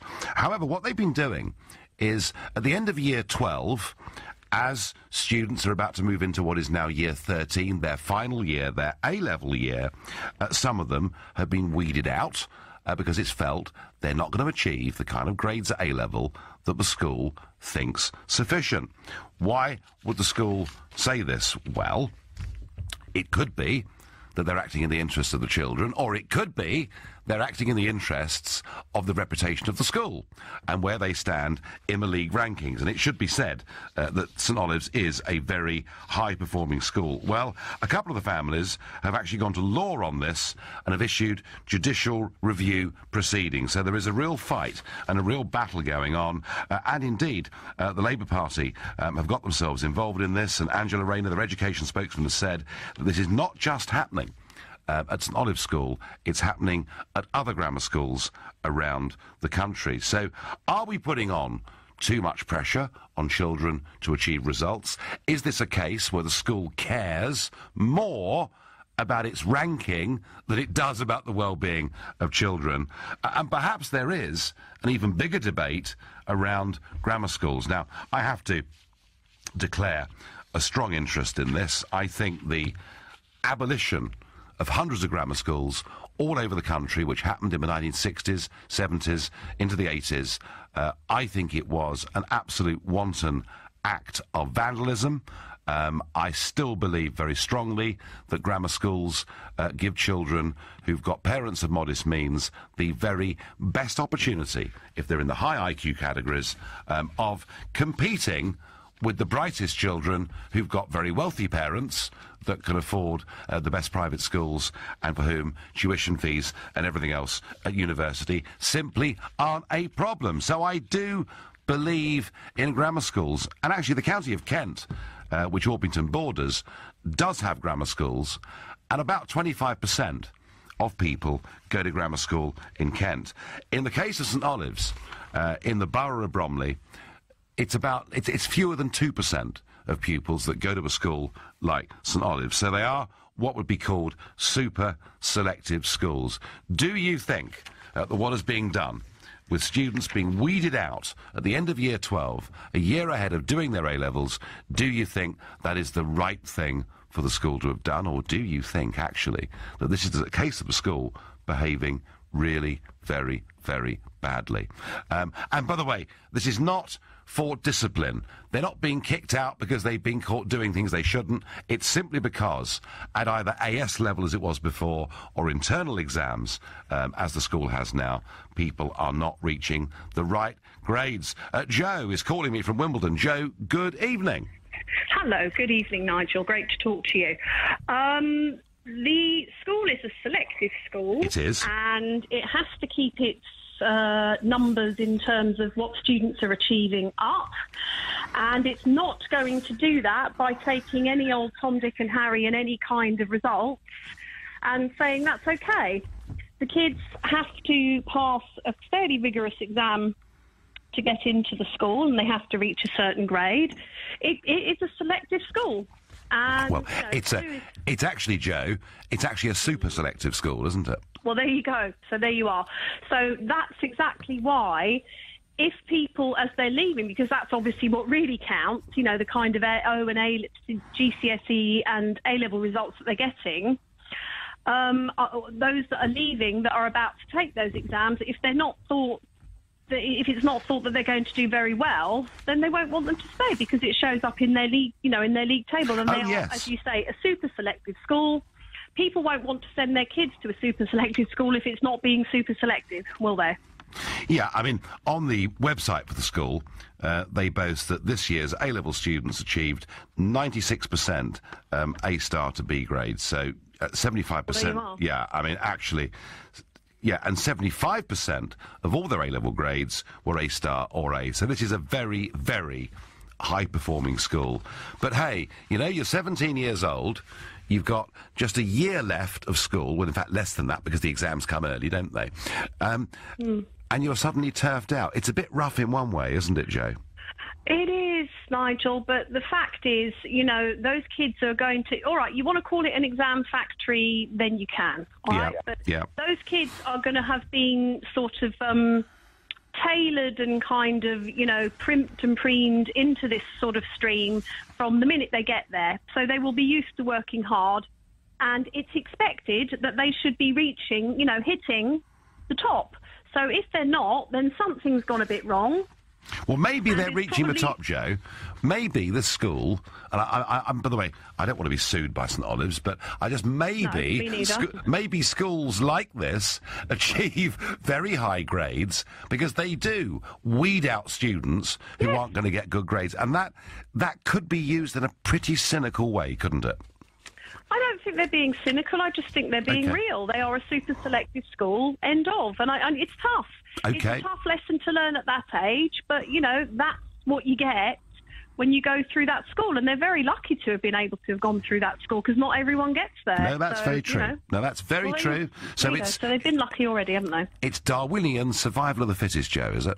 I'm afraid so. That's life. Well, it is. And one thing for certain, when you leave school, you find that life is pretty unfair. And I do agree with that. Joe from Wimbledon, I thank you very much indeed.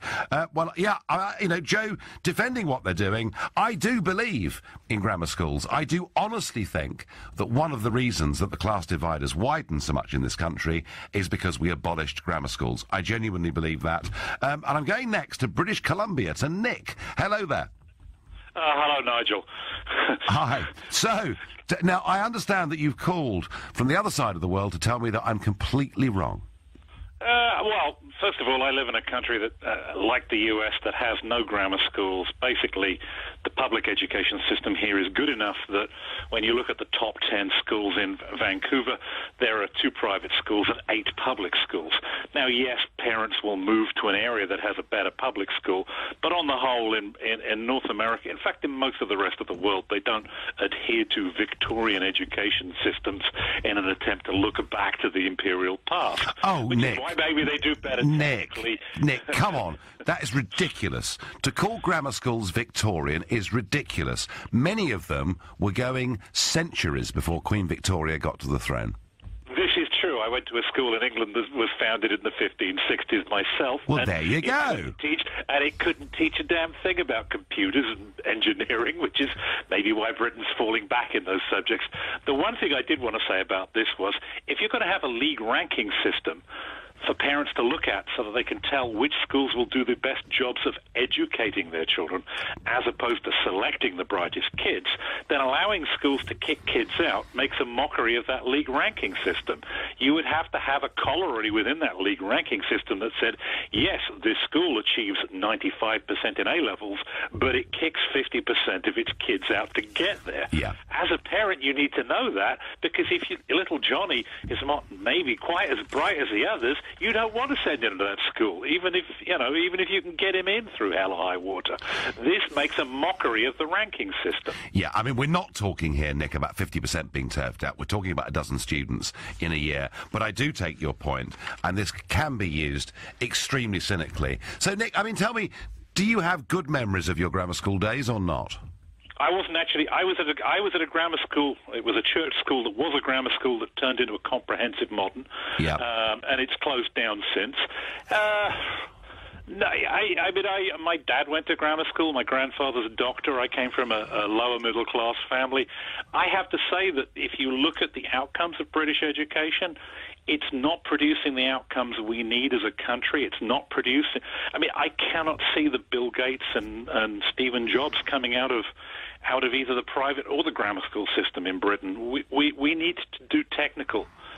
Certainly. Not grammar, not history. No, I mean, certainly, Nick, I agree with that. Engineering, we've got a massive problem. Science, we've got a massive problem. Technology, medicine, the STEM subjects, as they're known, we have got a huge problem.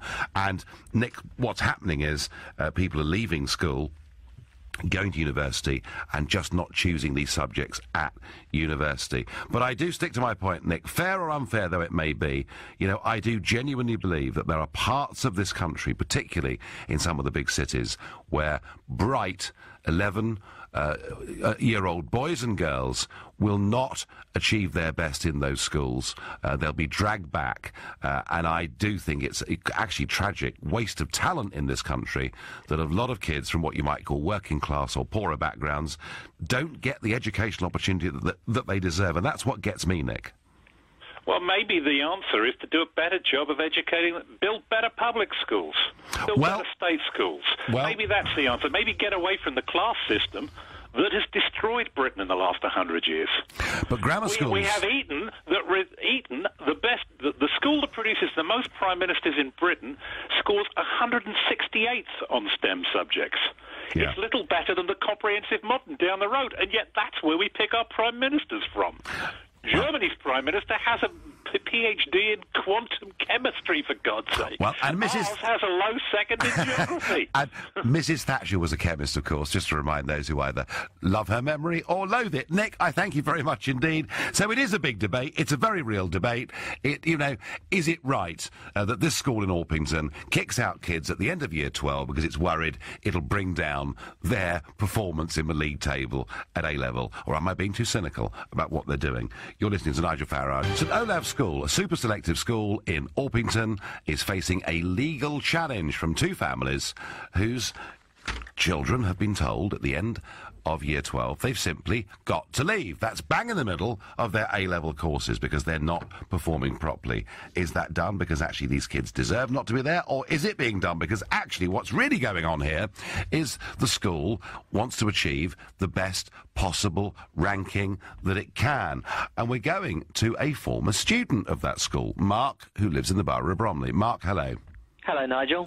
Hi there. So what's your story, Mark? I joined the school from Year 7, and I was there all the way through to Year 13. I'm at university now. Yep. And I think there are definitely two sides to this, because the school evicts students effectively at two stages. It does so after Year 11, after the GCSEs, and it does so in the middle of in the middle of the A-level course at the end of Year 12. And I think that there is a distinction to be made between the two, because all through the lower school... And I will say that the teaching's always been very good. I wouldn't say it was a very high-pressure environment generally, but there certainly is the overbearing impression from the management all the way through that if you don't get your 6 A's at GCSE, you won't be coming into the sixth form. But that, in a way, Mark, that's fair enough, isn't it? Because, I think so. GCSE is a big break, isn't it? You finish that major part of the education cycle, you're now moving on to the next one. And I think the school is fully entitled at GCSE to say, look, we're a super selective school with a big reputation.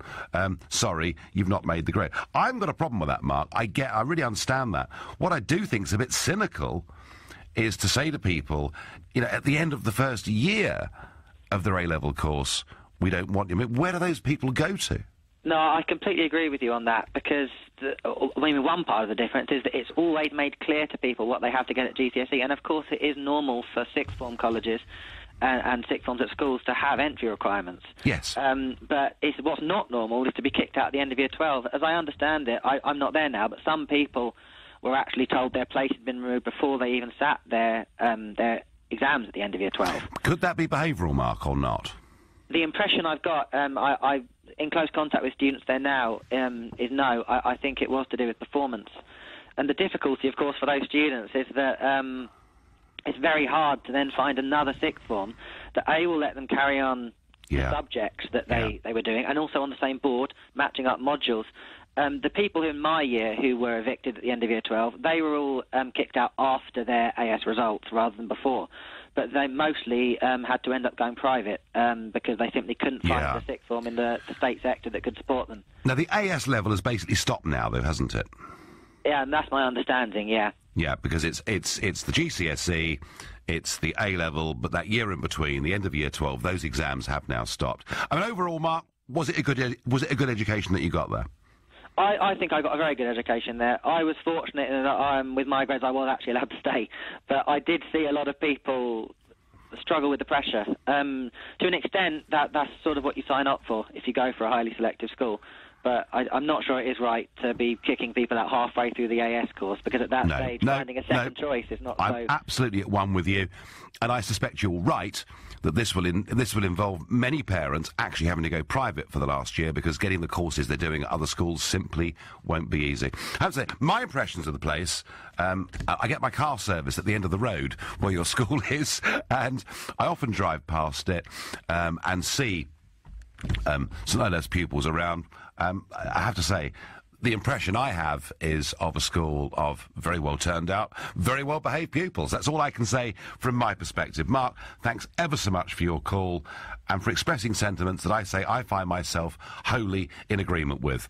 At GCSE level, in a super selective school, you know, people are told already what they have to attain to stay on. To do it in between, right in the middle of an A-level course, I don't like it very much. I wonder what Catherine from Greenwich thinks about the behaviour of this school. Catherine, good evening. Hi, how are you? I'm very well, thanks. And you? Great, I'm great, thanks. I went to Newstead Woods, which is the sister school of St Olave's. It certainly is. So, one thing, I'll just pick up on one thing you said earlier. You said it's only a handful of students that had to leave, but proportionately speaking, Newstead Woods and Olave's are both very small schools. So 16 students out of a year group is almost a whole class, because I think our classes were maybe 22 or 23. So they essentially, almost got rid of a whole class of kids because they didn't get the grades. So emotionally speaking, that's going to be hard in the middle of your A-levels. What would a year group? Portion of your year. What would a year group be at Newstead Woods? 160, 170? When I went, it was a lot less than that. There were Was five. We were the first. It's not in the not so distant history. We were 5 classes, so I think there was about 24, 25 in each class. It was about 120 students, and I think maybe it's a little bit more now. But there's a lot more. There's a lot more people there now. But still.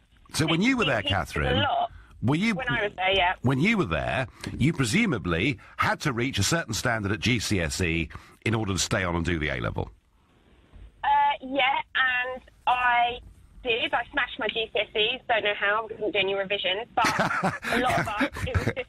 The thing is, we went to a school, it was a great education, and the reason I'm calling you up is because I'm actually quite conflicted, because I have always championed the grammar school. Yes. I've got a really great group of best friends from Newstead, and we all still hang out together. We've been talking about this issue today, and we, amongst us, are conflicted about whether we agree or disagree with grammar schools, and I've always been a champion for grammar schools. I think they're great.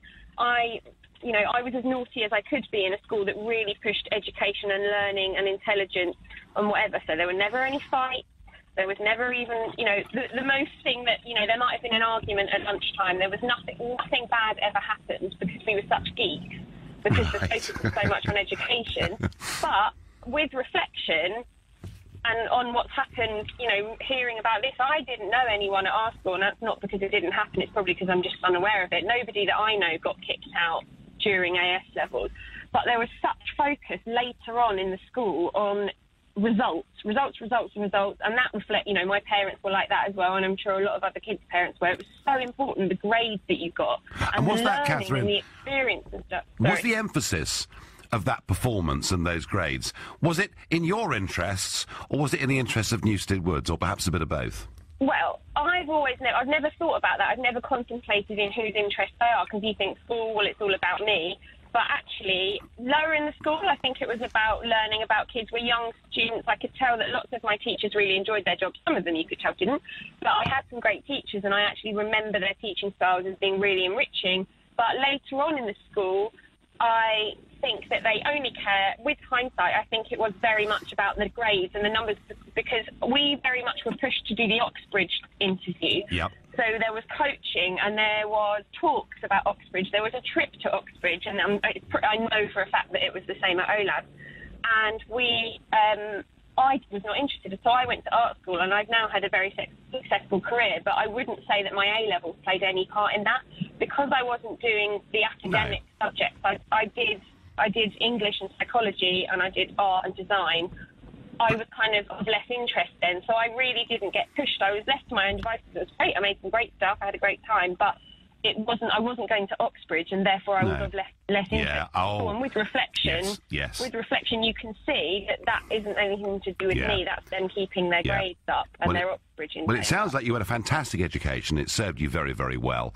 It did. And you're a local as well. You went to Dulwich College, so I'm sure you know all about privileged educations. And I do think I went to, in a sense, Catherine, in a sense, I went to one of the greatest grammar schools in the country, because 50% of my year at a private school were paid for by the local authorities. So, I love that you got that in there. Did you get paid by the local authorities? Amazing, Catherine. I cannot think... there's never been a private school in this country that has ever been able to give greater opportunities to people whose parents who couldn't pay the fees. And I think that was a great thing that Dulwich College did. And frankly, given the absence of grammar schools in much of Britain, it's something I would like to see a lot more of the private schools in this country do. I really, genuinely would. Catherine, I thank you very much for your call and your experience. Bill from Faversham, what's your experience of this? Oh, hello, Nigel. Hi. Yes, I had two sons apply to get into OLAS. One of them did, and he managed to get through the sixth form as well. But it's very, very clearly pointed out what you've got to actually achieve in your results to stay on in sixth form. There's no secret, no mystery. Just like if you're going to a top university. Yeah, Bill, I've got no problem with that. I've got no problem with that, because that's at GCSE, and it's advertised fully. I understand what you're saying. I'm not fighting that at all. I won't even try to. What I'm saying, Bill, isn't it rather cynical at the end of year 12, in the middle of your A-level course, to be kicked out because you're not perhaps going to get a grade the school wants? It's not about... I don't think it's about that. I think it's actually... It's kind of like they're trying to... give the best to the best, and again, it's another filter. I think there's a thing in society at the moment about everybody's the same, and that's all okay, but now, like 50 to 60% of people go to university. 30 years ago, 8% went to university. I know. Now, a lot of people were filtered out, as you know, and this is just another filter. Just if you went to med school, lots of people are filtered out. Yeah. What intrigues me about all of this is a lot of the people that complain about these schools, they all send their kids there. Lots of Labour MPs, lots of them, and they're saying we're going to destroy grammar schools. And what is most infuriating about all of this is I hear lots of public school people who had very, very expensive education. In fact, some that work for your station saying grammar schools shouldn't exist. I know. I had the benefit because my parents were rich, but to hell with all the rest of you. Bill, I think I know which presenters you're talking about. Thank you very much indeed for your call. It's 6:30. Is Super Selective St Olaf School in Orpington right to turf people out in the middle of their A-level courses? Is that unfair, or is it part of the normal weeding out process that goes on through much of our lives? But before we get back to that and some pretty passionate calls on this subject, let's get a look at today's business news. Let's get an update from Chris Justin from 7 Investment Management. Chris, good evening. Good evening, Nigel. So Aston Martin in the news, I understand. They are. So $500 million 5-year deal between UK and Japan was announced by their CEO Andy Palmer today. So he's actually away on the trade mission with Theresa May at the moment. Yep. And they've agreed to source £70 million worth of components from Japan, and that's to be used in their plants in the UK. So that's Glamorgan and Warwickshire as they manufacture their cars. And in return, they expect to export over £400 million worth of vehicles to Japan over the next 5 years. All of which sounds good, Chris, until you understand, of course, that we don't have a trade deal with Japan, and we have tariffs, don't we? 10% tariffs. So everyone in this country who's driving a motor car manufactured in Japan has paid an extra 10% for it. Well, this is the difficulty, but at the same time, I think the government are relying a lot on UK PLC to pull some weight at the moment. And I think that deals like this, it's positive for Aston Martin because it secures jobs at the plants in Glamorgan and Warwickshire. So we've got to think about the humans involved here and the fact that jobs are on the line when you've got companies who are going out globally looking for deals. But I think it also does strengthen ties. So it isn't just about Aston Martin, but it's a good news story given everything that's going on at the moment. But given Brexit, the point I'm making is we could abolish tariffs between us and Japan and do even more business. And I just sometimes, Chris, would like to hear a bit more positive news about Brexit out there. I really do. And what is happening to ASOS and their market valuation today? Well, for quite a while, traditional UK retailers, they've been under pressure from market disruptors. And I suppose in this case, this is in the form of online businesses. Yeah. So the latter, so this is, online businesses similar to ASOS. Lots of these fashion retailers that have popped up over the last few years. They don't actually have the sales to challenge those bricks and mortar companies yet because they haven't been around for as long. But their perceived value, as you mentioned, market capitalisation, actually really speaks volumes. Because if you look at ASOS and what it's worth today based on their share price, 4.98 billion. That's just £100 million shy of overtaking M&S. That's extraordinary. It is indeed. It's really remarkable. And even more remarkable when you consider the fact that the former have actually only been around since 2001, and when it floated it was only worth £14 million. That's a real big journey. I think a great stat also to mention is that ASOS's app on mobile phones that lots of people use to go on and buy their products, it counts as something like 80% of the traffic from UK mobiles. So you can see how popular they are, and it's just a really good example of how the landscape's changed with that pivot towards online. Yeah, no, very rapidly. Very rapidly. And tell us, how did the markets close today? Much better day than yesterday for equity markets, so some of the risk appetites returned after those geopolitical tensions. FTSE 100 0.4% higher at 7365. I think somewhat unsurprisingly, defence and aerospace were the best performers today. Pound flat against the dollar at 129, but it regained a bit of ground against the euro today, so that's up 0.5% to 108 3/4. Lovely, thank you, Chris. That was Chris Justin from 7 Investment Management. This is LBC with Nigel Farage. So I'm asking you, is it right that super selective St Olave's School from down in Orpington gets rid of students in between, right in the middle of their A-level courses, saying they're not going to get good enough A-level grades? And I emphasise, there is nothing in this story that I can see that is behavioural. It's not, young men and women of that age being kicked out because they are hugely disruptive or doing dreadful things. It's simply they're not going to get the kind of grades at A-level that the school wants. And OK, they do this at GCSE level. They say unless you get 6 A's at GCSE, you can't stay on here to do A-level, and I haven't got a problem with that.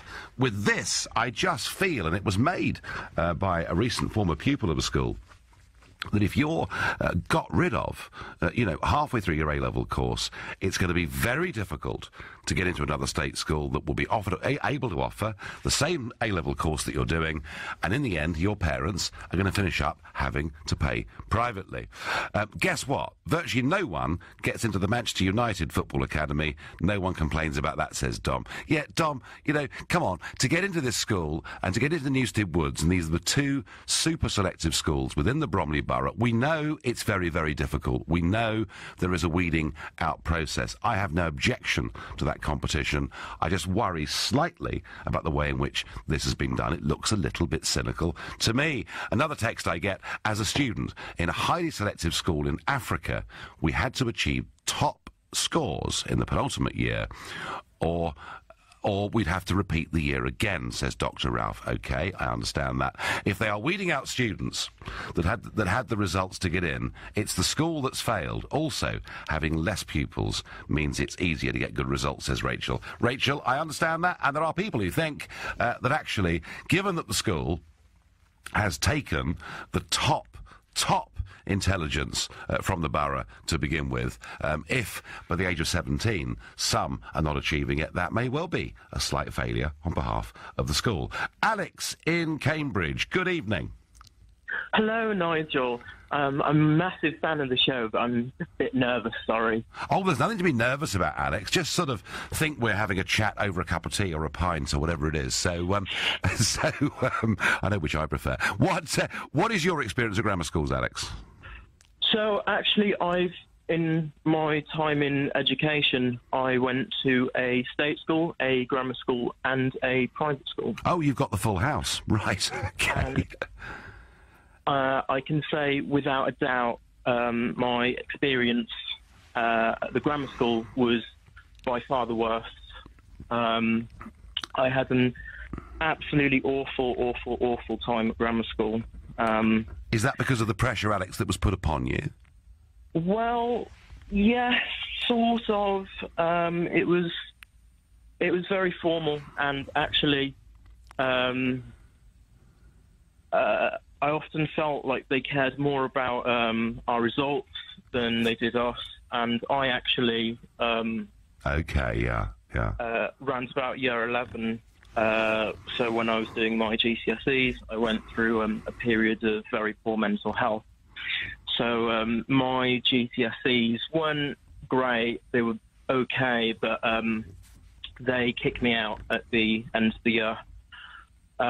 So instead, I decided to go to a nearby-ish college, state college, and. But Alex, Alex, were they? Let me just ask you this, and obviously you had a pretty bruising experience of grammar school with this. But were they, looking back at it, within their rights, once they'd seen your GCSE results, to say you can't come back? Well, I mean, statistically, maybe, because I was supposed to... by my GCSE results, I was supposed to get, like, C's and D's at A-level, and then I ended up with an A-star, 2 A's and a B. Right. I mean... Good to confound people in life, isn't it, Alex? I mean, yes and no. I think what I'm really trying to say, I think what I wanted to say really is I'm more against grammar schools, because actually during my experience at grammar schools, I mean, I hear you saying that, you know, they are like a pathway for children from lower socioeconomic backgrounds to really get to achieve something. But, I mean, I have to disagree. I mean, from my experience at grammar school, I will tell you that there were so few people from working class or, like, lower socioeconomic backgrounds. But doesn't that depend a bit where the grammar school is, Alex? Yes, it does. I mean, I've heard this argument before, that, you know, Tunbridge Wells, grammar school for boys and grammar school for girls is very middle class. Well, of course it is. It's Tunbridge Wells. I mean, and if you actually look at where the grammar schools are in this country, they are in the more affluent parts of the country. And my argument, Alex, has always been that if you had grammar schools in the poorer parts of the country, then you genuinely would benefit people from lower socioeconomic groups. I mean, that's my feeling. Am I wrong about that? I mean, you say this, but I sort of feel that actually a lot of these children are at more of a cultural disadvantage as well, because I kind of feel like when you're from, say, a background that doesn't really value education, or you're not really going to get pushed, and then you're immediately at, like, a huge disadvantage. So, I mean, part of my background is my dad's African, huge on education, obviously. So, actually, from the time I was quite young, I got pushed quite hard. But I know that, say, if you're from, say, like, a much poorer background, or, like, a different background, you may not actually, like, have that driving force behind you. Well, I understand that. You may not come from that culture within the family or whatever it is. I do understand that. But what you will not be, if you get in to a grammar school on intellectual ability, on IQ ability, you won't be held back, and that can happen elsewhere, particularly in some of our big inner cities. Alex, first-time caller, slightly nervous when you came on the phone. There was absolutely no need to be. Thank you for telling me your interesting, personal story, and I think we agreed, Alex, to disagree in the politest possible way. I'm Nigel Farage. Super Selective School, St Olave's, which is based now in Orpington, used to be in central London, now in Orpington, is facing a legal challenge from parents whose sons were asked to leave, and they were asked to leave the school right in the middle of their A-levels, so after year 12, before they went back for year 13 to do the exams. And I I'm a great believer in grammar schools. I think there are too few of them in this country. I think it's perfectly reasonable that if, whichever school you're at, young men or women, age 16, at GCSE, do not achieve the right level, that they should be told, sorry, you can't come back to do A-level. But to kick people out halfway through a 2-year course, just because their grades aren't looking as good as they might be, which could affect the school's rankings, I think is cynical and really rather wrong. I say that still as somebody who is a firm supporter, and always have been, of grammar schools. I wonder what Steve in Sittingbourne thinks. Steve, hello. Hello there, Nigel. Yeah, I was in Sittingbourne, but I've now parked up at Canterbury, where I live. Oh, right, okay. And I think we're about the same age, so I sort of remember the same system being used at the Geoffrey Chaucer School in Canterbury. Yeah. When you got to the second year of your A-levels, if you hadn't performed, you were asked to leave. So it doesn't strike as being something particularly radical. However, I am going to bring you to task on your love of the traditional grammar school. I was, dare I say, it might sound a bit emotive, but I think I was a victim of the grammar school process, because I failed my 11 plus. And whilst it was some years ago, and hopefully schools have improved sometime, it was quite apparent that the school that we went to saw its place, and I think it was endorsed by the headmaster, saw its place to sort of facilitate the farm labourers and the carpenters of the generation, rather than instilling any aspiration in people to succeed. So when we were in primary school, a class of about 30, 2 boys passed. One was the son of a university professor, so that probably tells you something. The other one did come from a working class family, although he dropped out of grammar school and unfortunately had a rather sad end and is no longer with us. So, but it was quite apparent that the secondary modern school I went to saw its place as facilitating the manual workers. And were you encouraged, Steve? I mean, okay, manual work's one. Were you encouraged to learn trades and skills? Well, one of the lessons we had during the 2-week timetable was rural science, where we had to bring in rough clothes and Wellington boots, because we were going to dig up the small holding that we had on the school and learn how to put horse manure into the trench and fill it in, etc. And that was quite a significant lesson that we had over the 2-week period. We also had woodwork. But when I visited the grammar schools in the area, it was quite apparent they had much better facilities, even on an engineering basis, than the secondary modern school. Right. So you felt you were dumped there, basically, Steve, didn't you? I mean, I like to think that schools nowadays have improved, and it is apparent they have improved.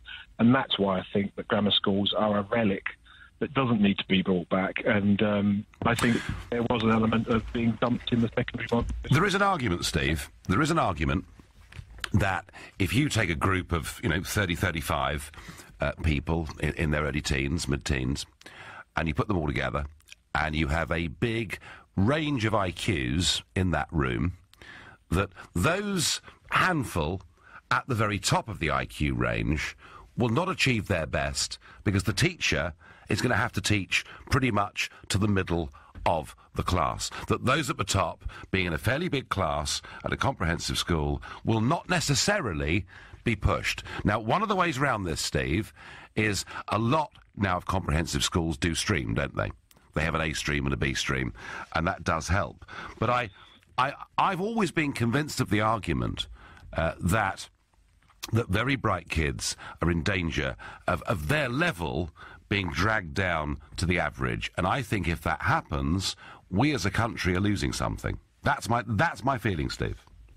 So clearly the grammar school system would be championed around the world, and even with those countries where you're saying they're champing at the bit to have a trade deal with us, they clearly have the same grammar school model. Well, no, I mean, Steve, let's be honest. There are many countries around the world with education systems that are very much better than ours.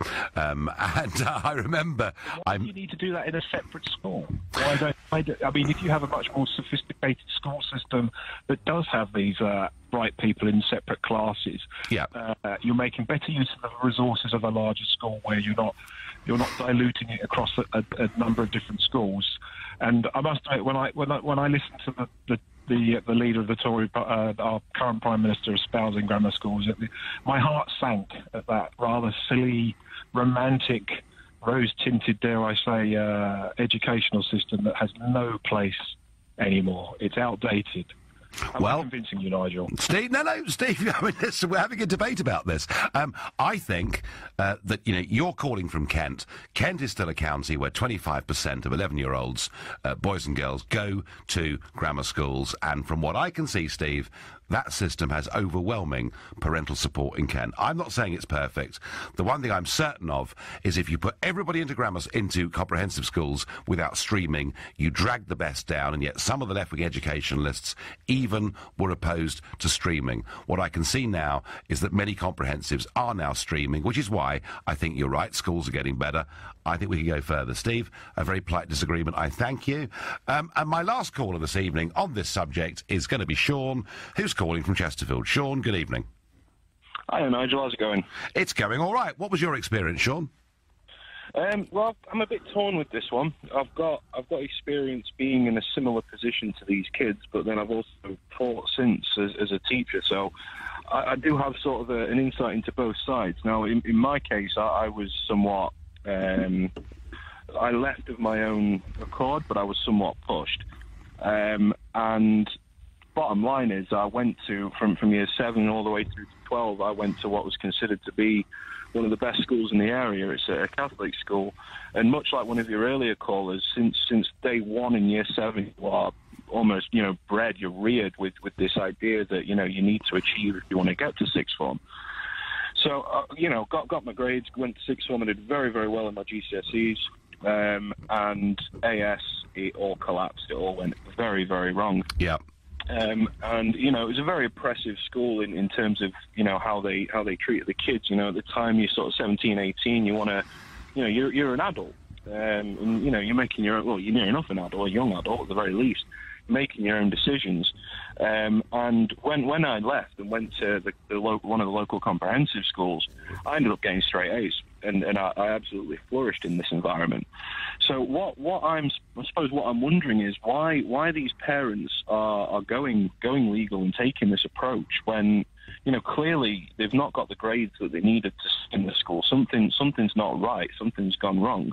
Why are they not seeking to pursue a more a solution that's going to solve the problem? Not exactly. Well, these young people had the year before at GCSE achieved the right grade. They clearly had underperformed in the first year of their A-level courses, and I understand that, Sean. And if it was behavioural, I might understand it. But I think it's rather cynical, the school doing what they're doing. Sean, I am a supporter of the system. Listen. There's no one rule that suits everybody. I just think, Sean, the school's being a bit harsh, that's all. I can see the point. I really can, and I can see where they're coming from. They've got standards to keep up. And it is a very distressing time. I remember my memories of the situation were very, very traumatic. Yeah, no. School can be horrendous. Sean, I'm going to have to let you go. I'm done for the day. I've very much enjoyed having you company.